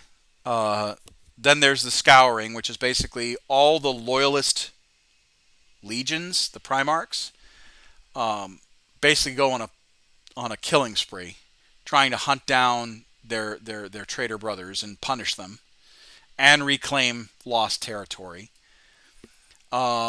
That's where a lot of the loyalist Primarchs that didn't die in the Horus Heresy end up either disappearing completely, are assumed dead, get injured because of stupidity, you name it. And then uh, most of the traitor Primarchs are still alive. Horus is dead. Conrad Kurz is dead. Um, Perturabo is alive. Angron's alive. Um, Fulgrim's alive. Magnus is alive. Mortarian's alive. It's either Alpharius or Omegon that's dead for the Alpha Legion. And then, who am I missing from the... Oh, Abaddon has taken over as the leader of the Black Legion, which was the Sons of Horus. Um, but he's not a Primarch. Just a leader. Yeah, he was the captain, I think, of the second company in the Sons of Horus. I'm trying to think of who else is dead. I don't know. But and then for the loyalists, Ferrus Manus is dead. He was the Primarch of the Iron Hands. Vulcan is dead, but Vulcan is also a perpetual, so there's rumors that Vulcan did die, but he has been reborn. Um, the Lion has just come back. So Lionel Johnson just came back. Lehman Russ is nowhere to be found. Um, Corvus Corax is in the warp, hunting um, traitor Space Marines.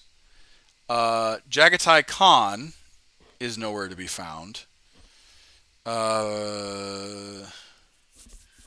Sanguinius is dead. Ferrus Manus is dead. I said that already.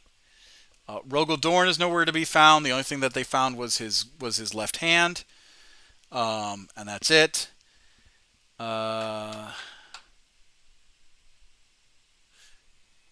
Gilliman's back.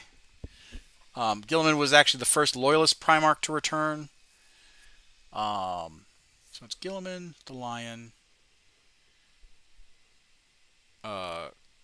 Conrad, or not Conrad, Corvus Corax, Ferrus Manus. He's dead though.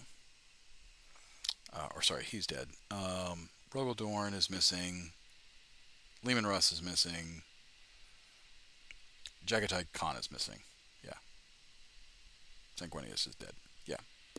So yeah, those are the loyalist Primarchs. Those are the only two that have come back, is the Lion and Gilliman. But to answer your question in a very long-winded way, I'm sorry. Uh, I like Vulcan. I really do, because Okay. Vulcan was one of the only Primarchs that drilled it into his legion that without the Imperial citizenry, we are nothing. Like, there's nothing for us to defend besides the Emperor, and the Emperor made it his mission to care about, like, the Emperor was basically like, you guys need to protect the Imperial citizen. Planets are all well and good, but if there's no Imperium without the citizenry.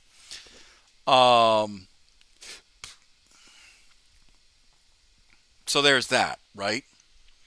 Hmm. Gilliman's gotten better. The book Plague War, or Dark Imperium, Plague War, and Godblight really talks about, like, how Gilliman thinks about the Imperium as a whole when he woke up. And then it goes through him squaring off against Mortarian. Um, and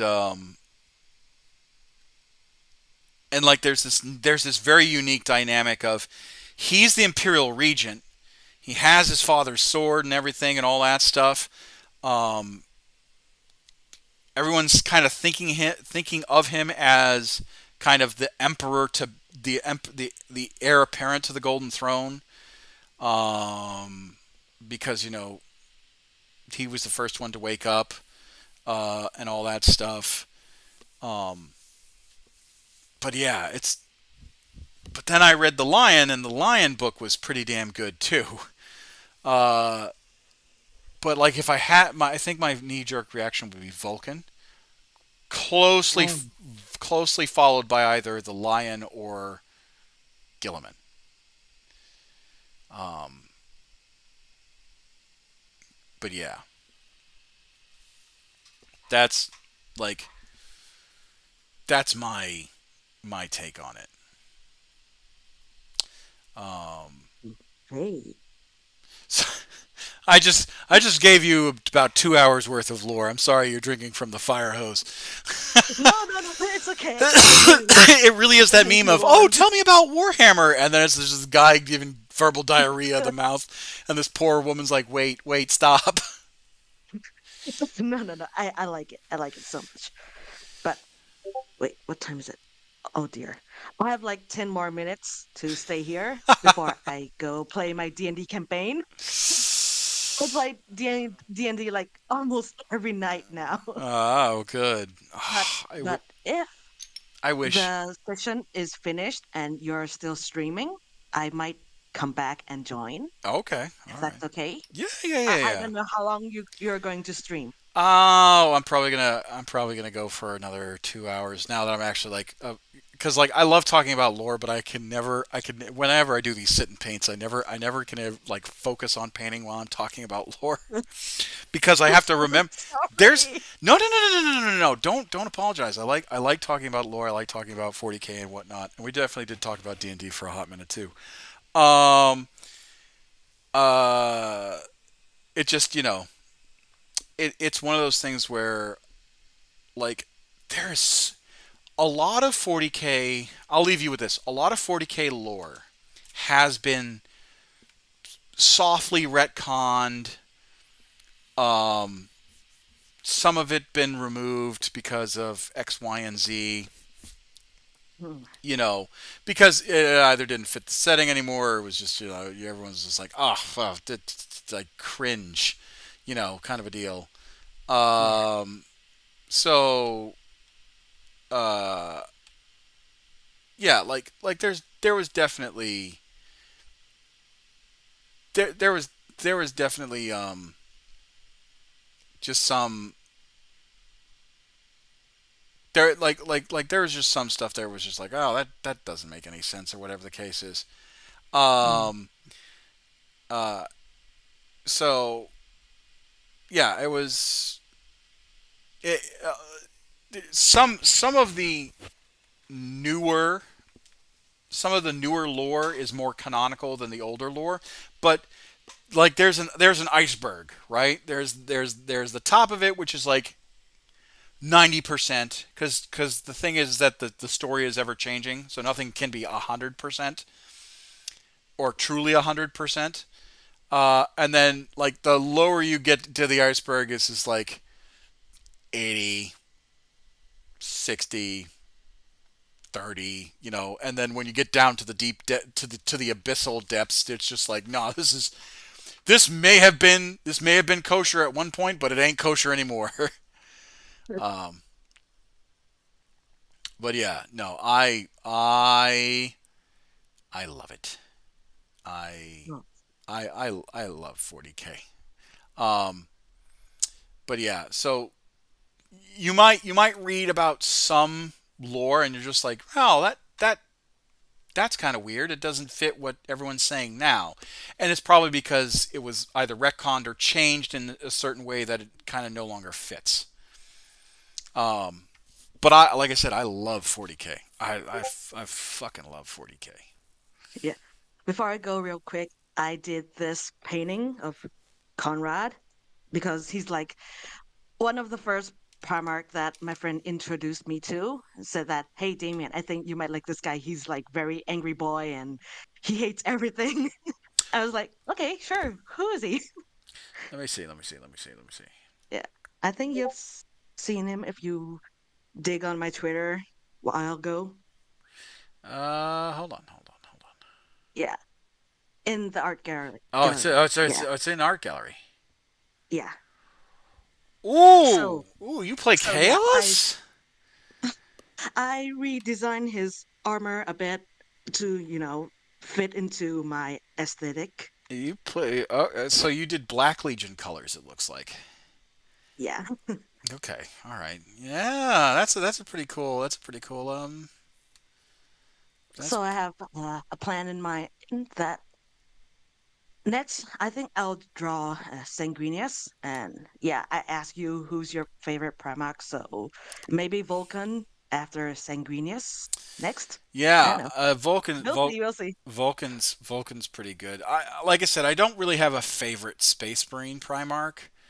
Um, Mainly because don't get me wrong. Space Marines pays Games Workshop's bills, but I Yeah. am just a guard guy through and through. Like the idea of just as a regular Joe facing off against the most wretched the galaxy has to throw at people, um, and just like being armed with a flak jacket and a lost gun, and basically like go like be one of the many speed bumps along this road for the like I don't know. I think like I said, Space Marines are all well and cool, and they pay the bills. They pay Games Workshop bills. They keep the lights running. But I just think Guardsmen are just so fucking badass, and the fact that like there are just certain Guardsmen like they just have balls of fucking adamantium. It's just like Jesus, how do you carry those things around? You know. Yeah. Um, and I'm, some of I'm it's interested in Inquisitors too, but it's very hard to find them. well. So for Inquisition, like I can recommend you the Eisenhorn series. Oh, Oh, oh man, the Eisenhorn series is such a good series because I it. have like 2 minutes left. Okay, all right. I'll let you go. All right, but for those of And you, I just started playing Dark Tide, so yeah, if you have free time, we can go play Dark Tide together. That'll yes, be awesome. we can definitely do that tomorrow night if you want. Uh, If if I'm not playing D&D right then. yeah, yes, Dark Tide is really good. But anyway, as I was saying, like, yeah, I'll drop you a link later. But for those of you that again, if you're curious about Damien's work, um, their let me give you their Twitter one more time because I am a terrible person and I forget.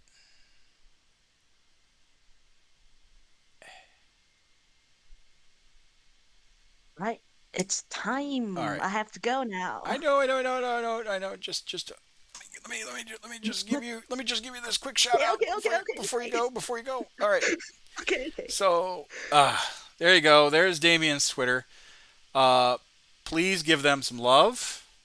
Uh, they do commission. Their art is phenomenal. And please support a artist that I think is deserves probably you're one of the few artists that I will go to whenever I have time. Uh, like yeah. But anyway, Yeah. enjoy. Campaign. Huh? Yeah. Yeah. Campaign. Yeah. Enjoy your Okay. campaign. All right. Bye. Right. Thank you so much for, talking about lores and hope to see you soon. Yep. Okay, bye. Bye. All right. Okay. Now we will actually do the painting. Jesus. It's. I'm sorry, guys. I love talking about lore though. Now we'll actually do the painting. All right, let's get these guardsmen squared away.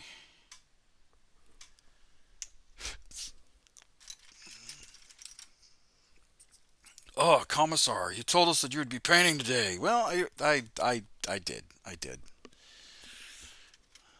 I didn't mean to talk about 40K, but I love it so much.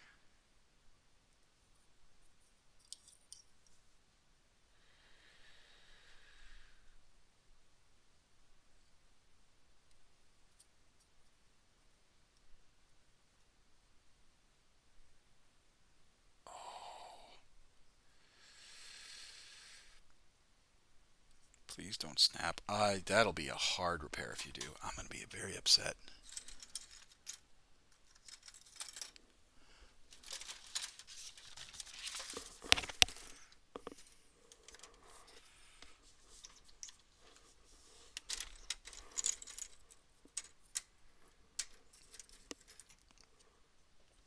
Oh, I'm gonna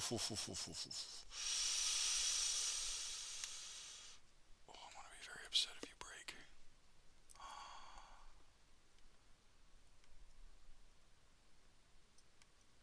I mean, luckily you didn't. I'm gonna have to touch up the silver and all that stuff, but that's okay. That is 100% okay.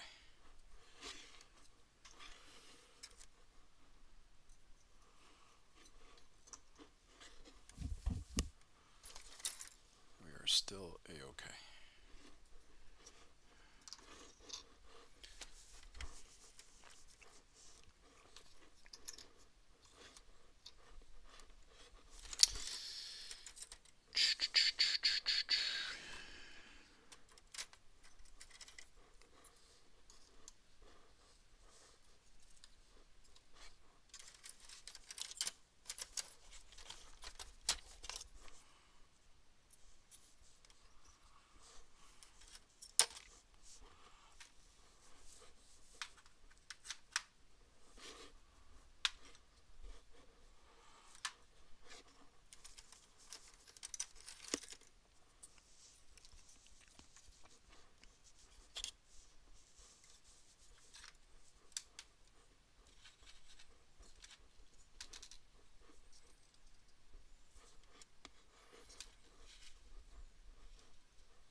Oh, you snapped from your base. Oh, oh, and your gun fell apart too. Damn it. All right, well, I knew we were gonna have some casualties, but you know, at least it wasn't too egregious. All right, well, that's fine, I guess. I'm gonna go to the bathroom real quick. I'm gonna throw on a commercial break, and then we will continue.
I'm just going to quickly throw on a commercial break. Sorry, guys. Oop, let me just... If I can get to the commercial break button. There we go. Yeah, we're going to do 3 minutes.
Hand.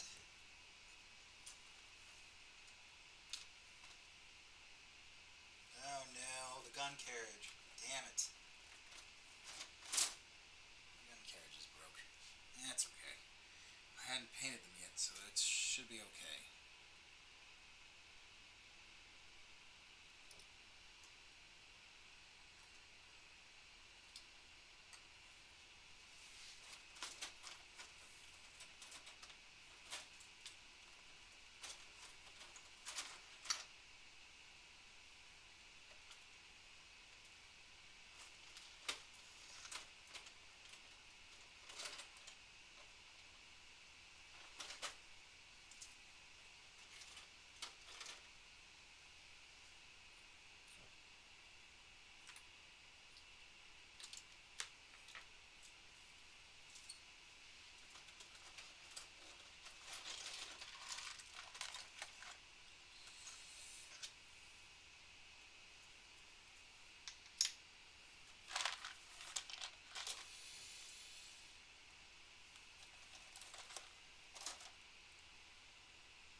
Oh, and the wheel.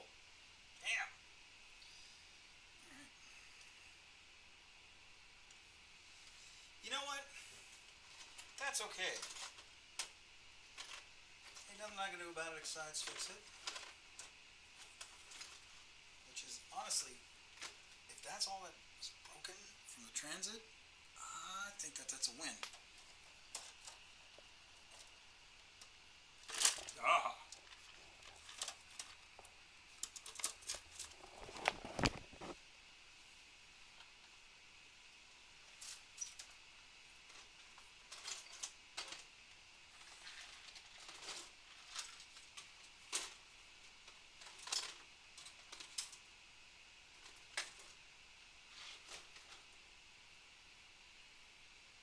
Okay.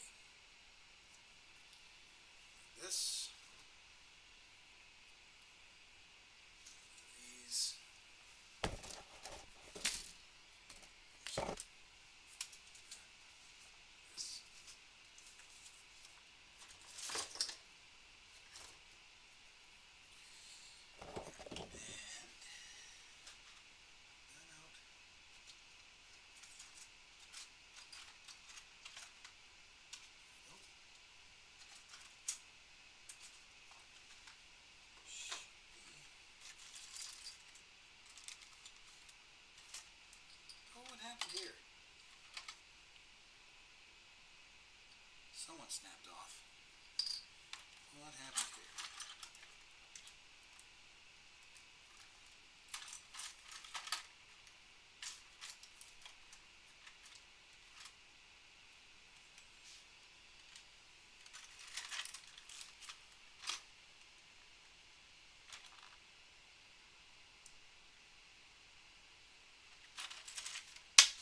Ah!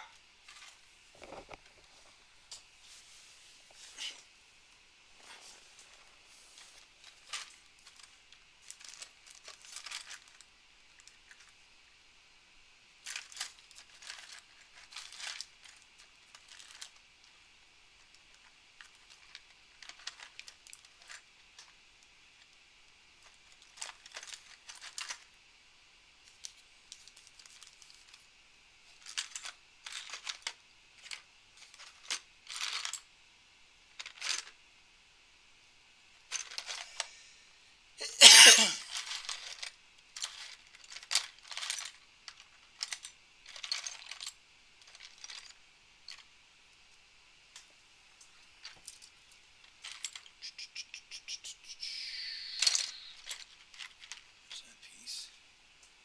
Okay, so who?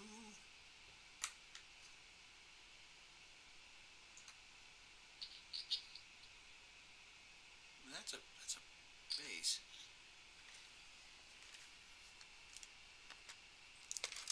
Who drilled? I don't know. I don't know. We'll find out. We'll find out when I look at it. All right. Oh.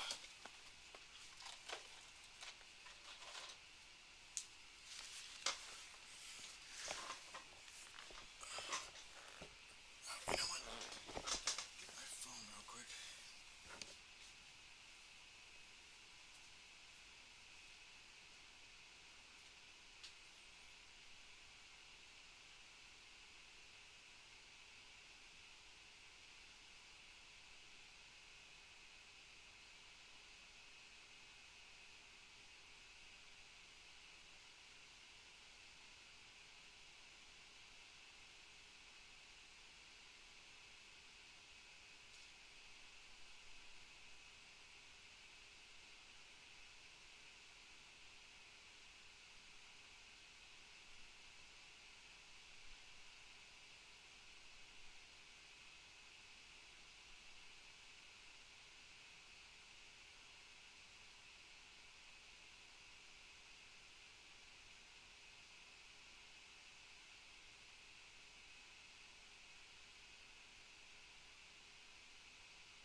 I think we have run into Arthur's problem.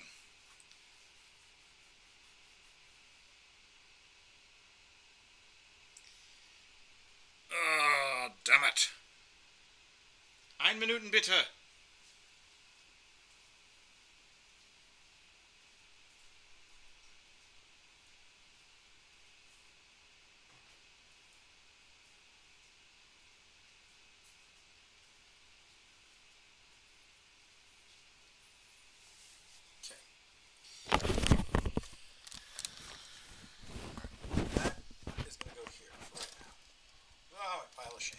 I mean, I'm trying to get this stuff done. I really am.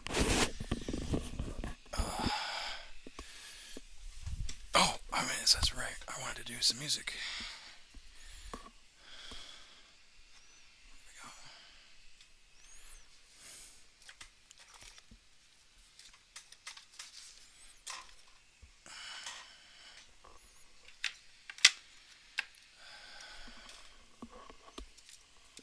Put that right there. Let's look at our brushes real quick.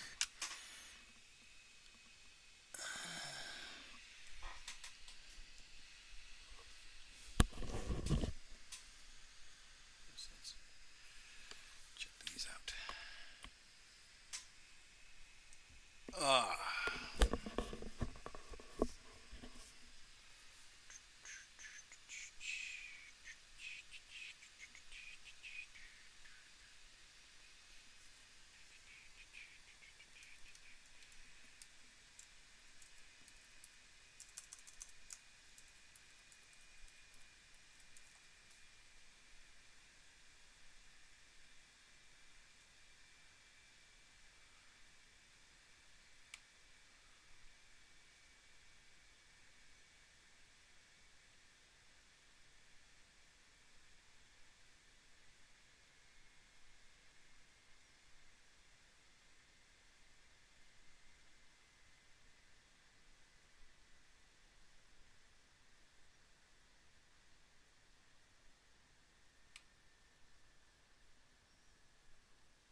Okay. Let's do. We're gonna do this old warhorse right here.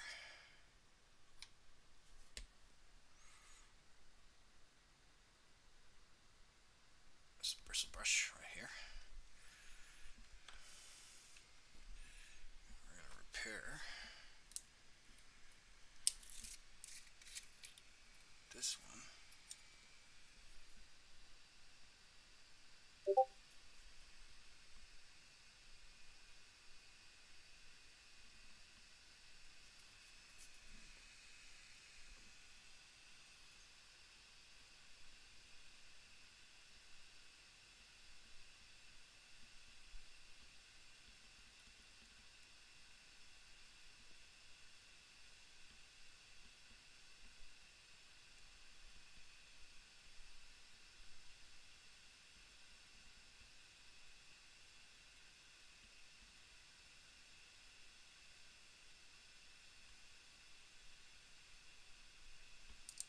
Ah.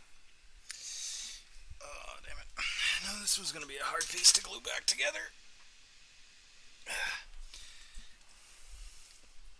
Repair jobs are always difficult.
Yeah.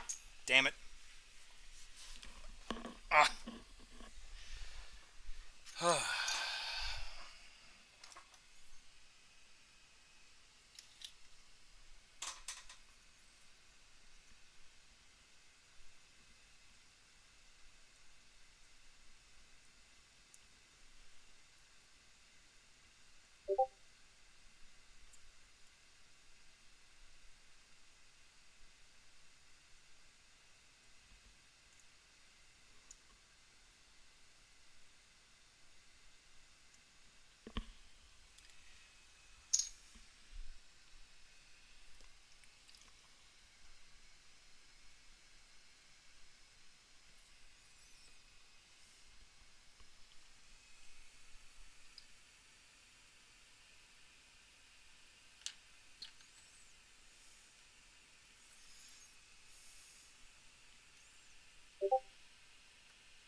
It's gonna be one of those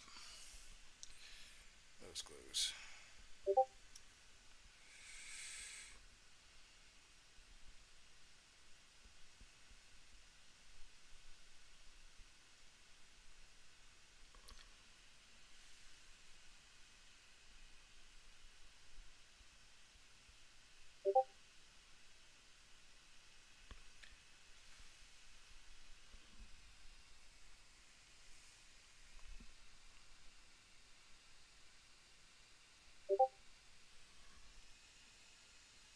There we go.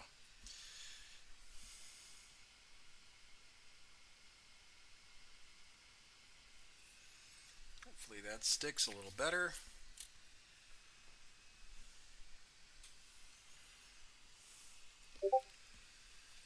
All right, let's get to it.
All right.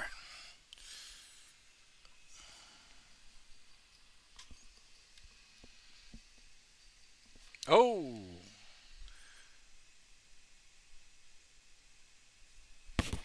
why is that so sensitive?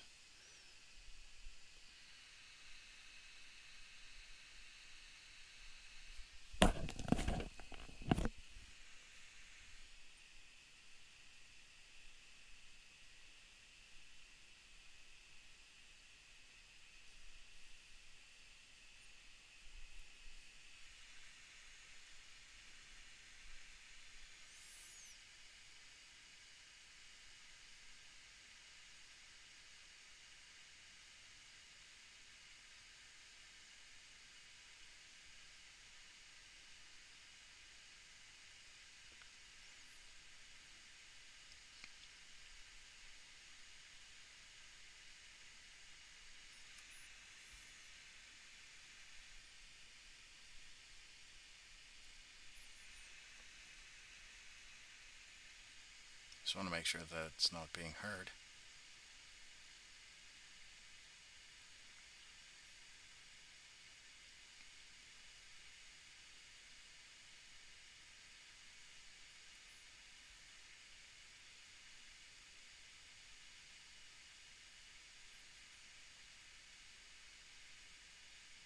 Just want to make sure that it's not being.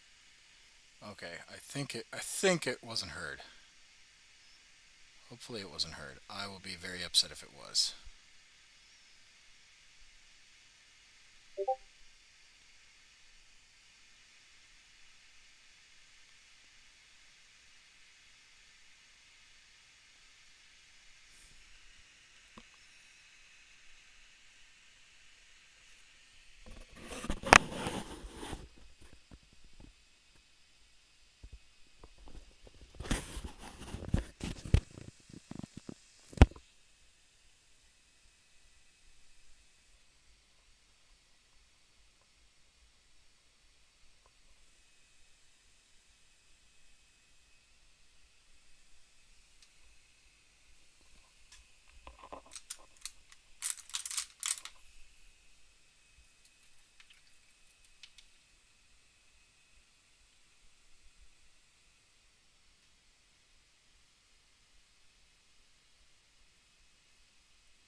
Jesus.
Damn it! Ah, son of a bitch.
of a bitch. I forgot.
make sure that I've got the right color blue.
screwed up the color.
house is broke.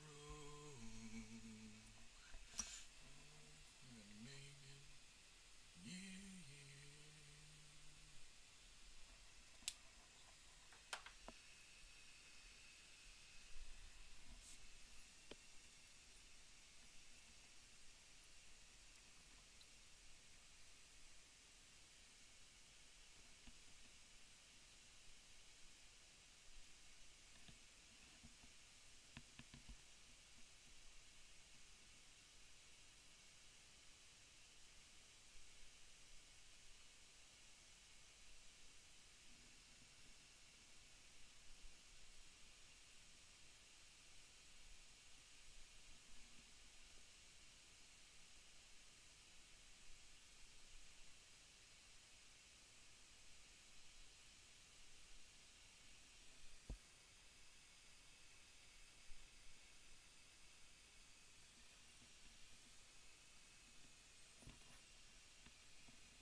all right. I think I salvaged the color of the berets.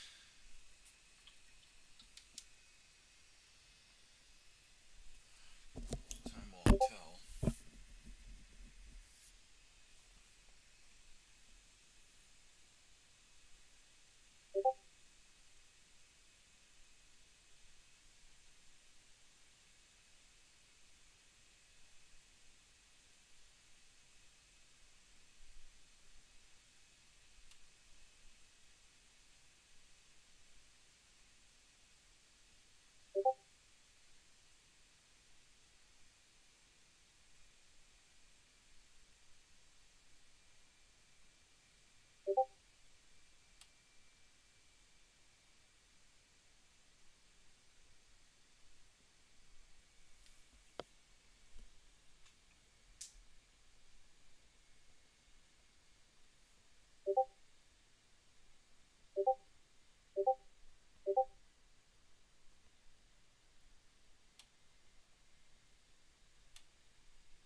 old Lost gun on the new kit.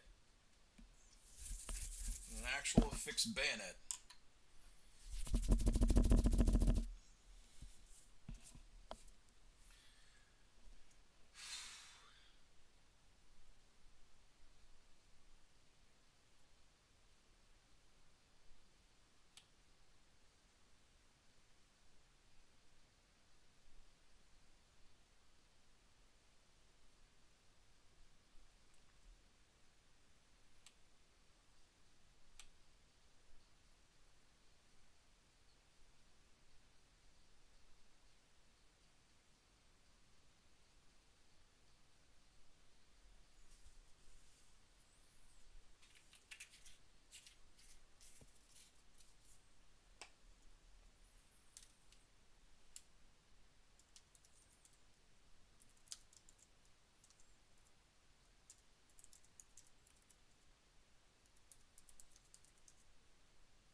blend in.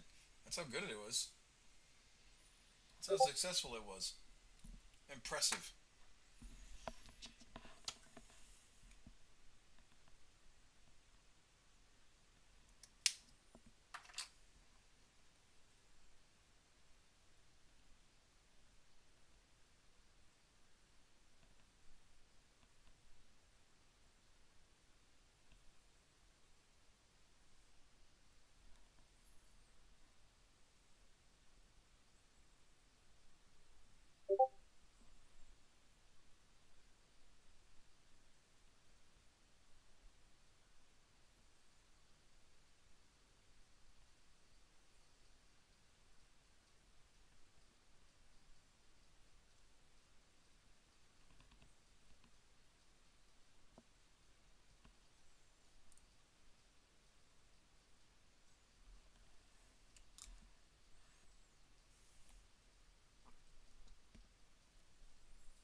Hi, Neve.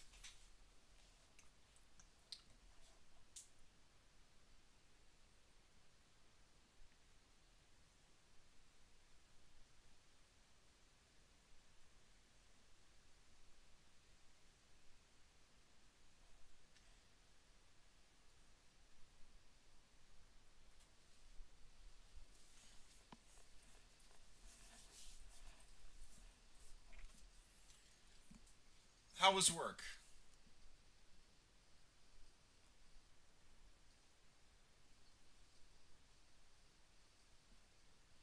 It's been a week. Oh no.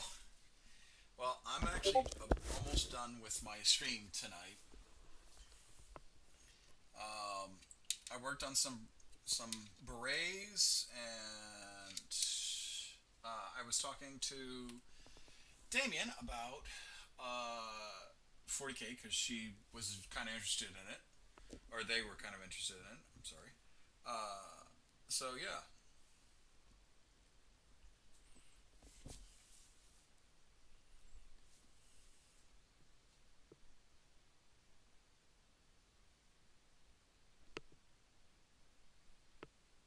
Oh, okay.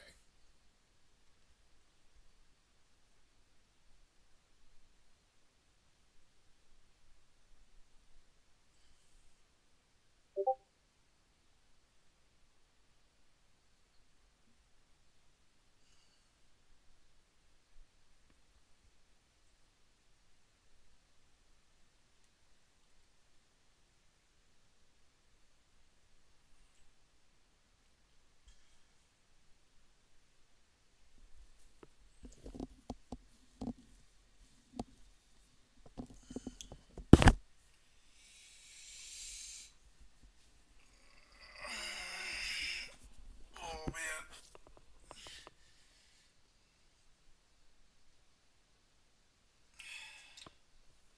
But I can show. I was missing a lost gun, and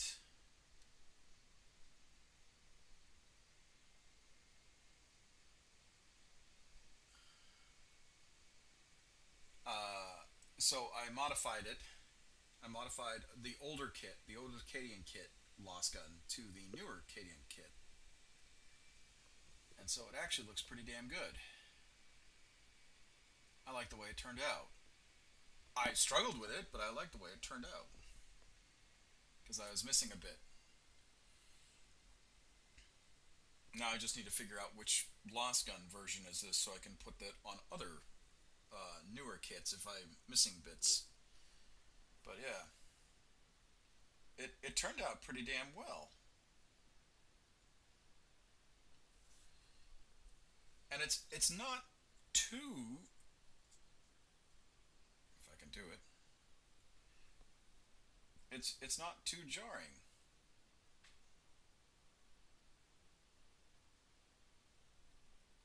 As you can see, it looks like it fits.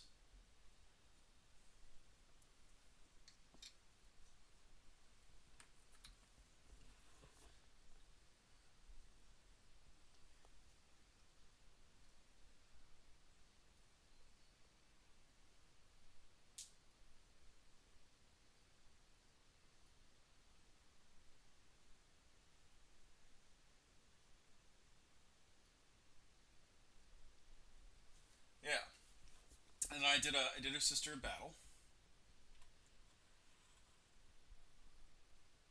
Yeah, if it'll zoom.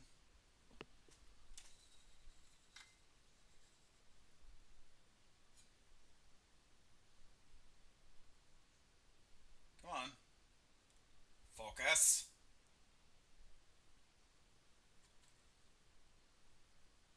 focus.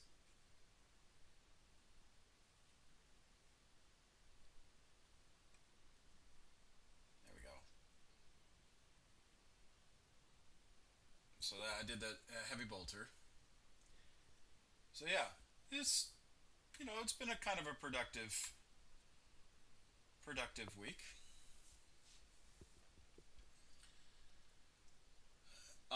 But yeah, I was actually talking to Damien because we the first hour really we were talking about the first real hour that we were talking about D&D and all that stuff, and then we went into Warhammer and all that stuff, and she wanted to know what my favorite Primarch was, or they wanted to know what my favorite Primarch was, and I was kind of torn because, like, really, I don't necessarily have a favorite. Dorn, or sorry, Vulcan, kind of, really. Um, but yeah, so I read Indominate. I read Plague Lord, right? And I read the Dark Imperium series with Gilliman, and that was pretty damn good. Here, let me just take off the earbuds real quick. And like that kind of humanized him a little bit for me. No pun intended. And then I read The Lion, Son of the Forest, and that was really good, and that made him a hell of a lot more likable. Um, and then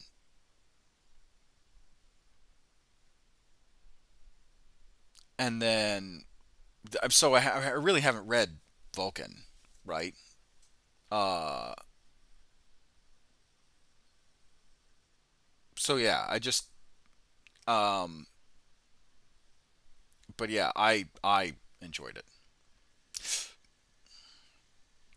I enjoyed it. Uh, the only bad news that I can really say that happened over the TDY was I lost that hard drive. But yeah, actually, if you go into Discord, uh, Damien in the art gallery, Damien did a picture of Conrad Kurz. Yeah, I lost a hard drive, so I unfortunately I don't think I'm going to be able to get it back until I go back to the States and send it to a recovery. And in the vain attempt, in the vain attempt that that I yeah, in the vain attempt um that it's salvageable.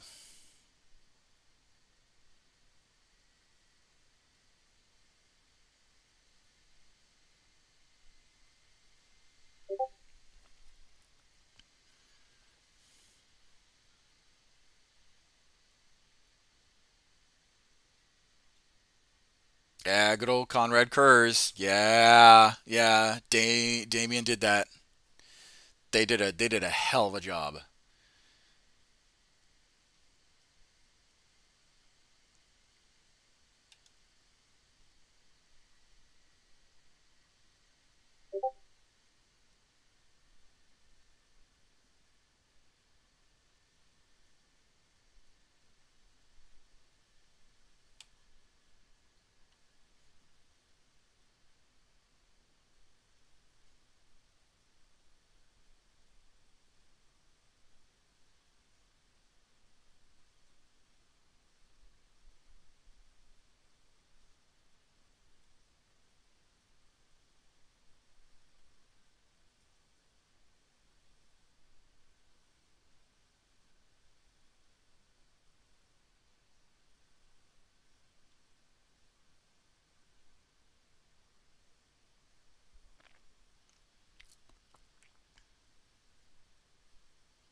But yeah, I so that's kind of where I'm at right now.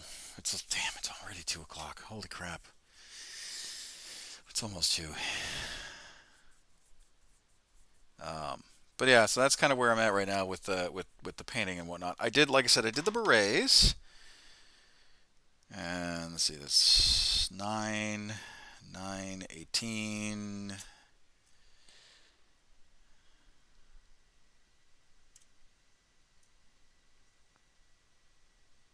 Yeah, I need to do a few more heads, a few more beret heads.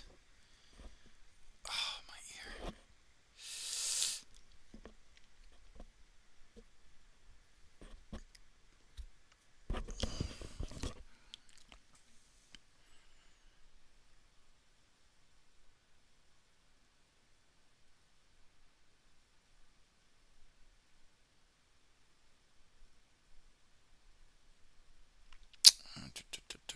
Da, da, da.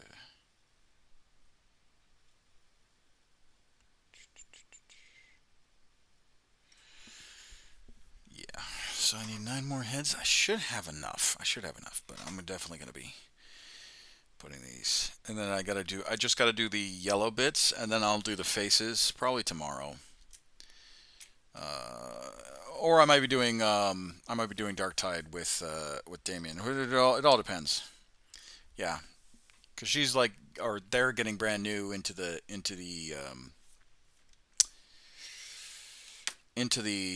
uh,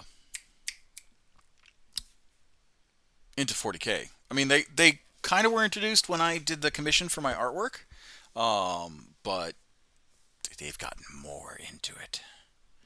So I am looking forward.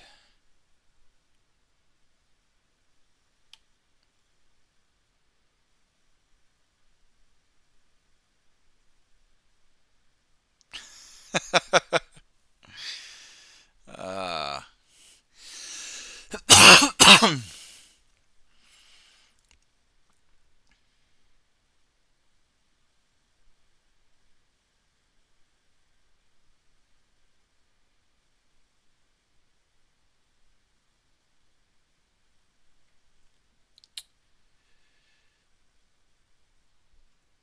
sorry, I was editing stuff. No, no, no, it's okay. 100% okay.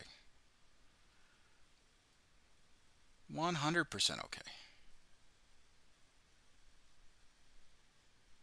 But yeah,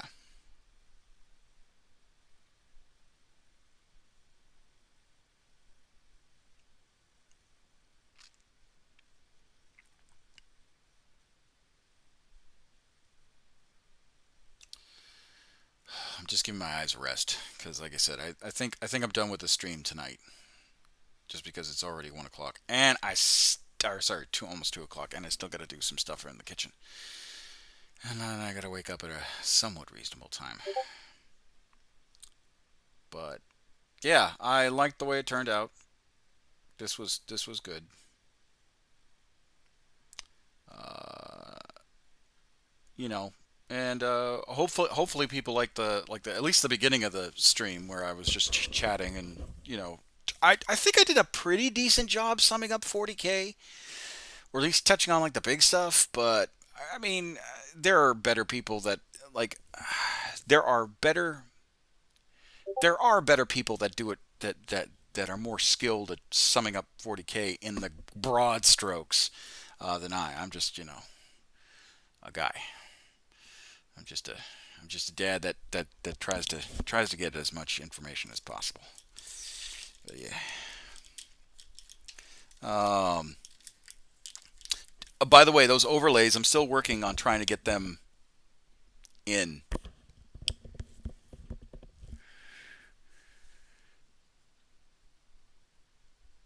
Whilst playing Vermin. Should have seen me try it. I mean, you do a pretty good job. Let's be honest. You hyperfixate on the high elf lores uh, with Twitch integration. Oh, where people are just griefing you constantly. They do have new maps for Vermintide. Oh, we should totally do those. Oh, they have. Every time I tried to explain something, bam. Yeah, they have Carrick Asgaraz and they have that other one where Serena is going up against her old master, I want to say. Her old teacher.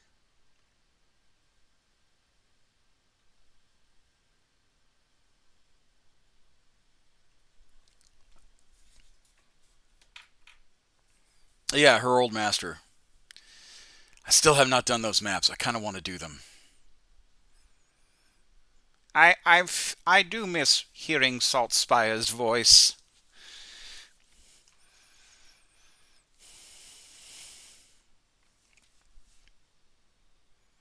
Yeah, and then there's Carrick Asgaraz. That's Barden's map.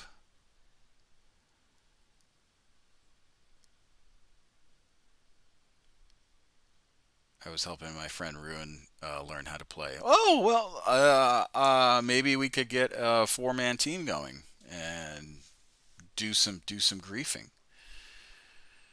That would be funny.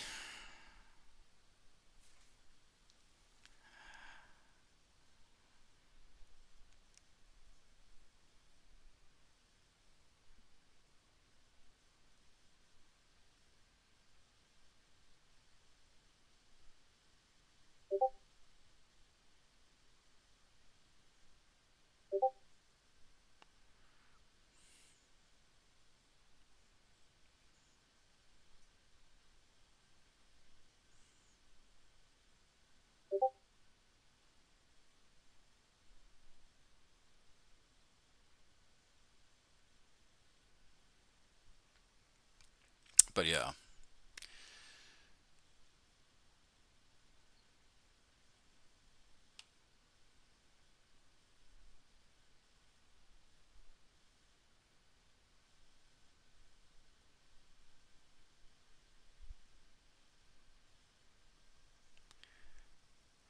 now I'm setting up my own stream. Oh, okay, all right. Well, uh, I will talk to you later. And for those of you that are curious, Asenia is about to go live on Twitch. So please, please, please join uh, Asenia. And I will talk to you guys later. And yeah, I hope you all have a lovely day. I'll be going live in two hours. Okay, she'll be going live in 2 hours. So at 04 Japanese time. But yeah, uh, yeah. As soon as I get my setup going, I'll finally.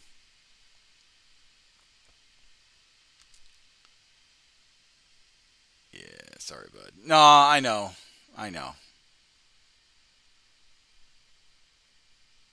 It's okay. But yeah, I'm going to go to sleep.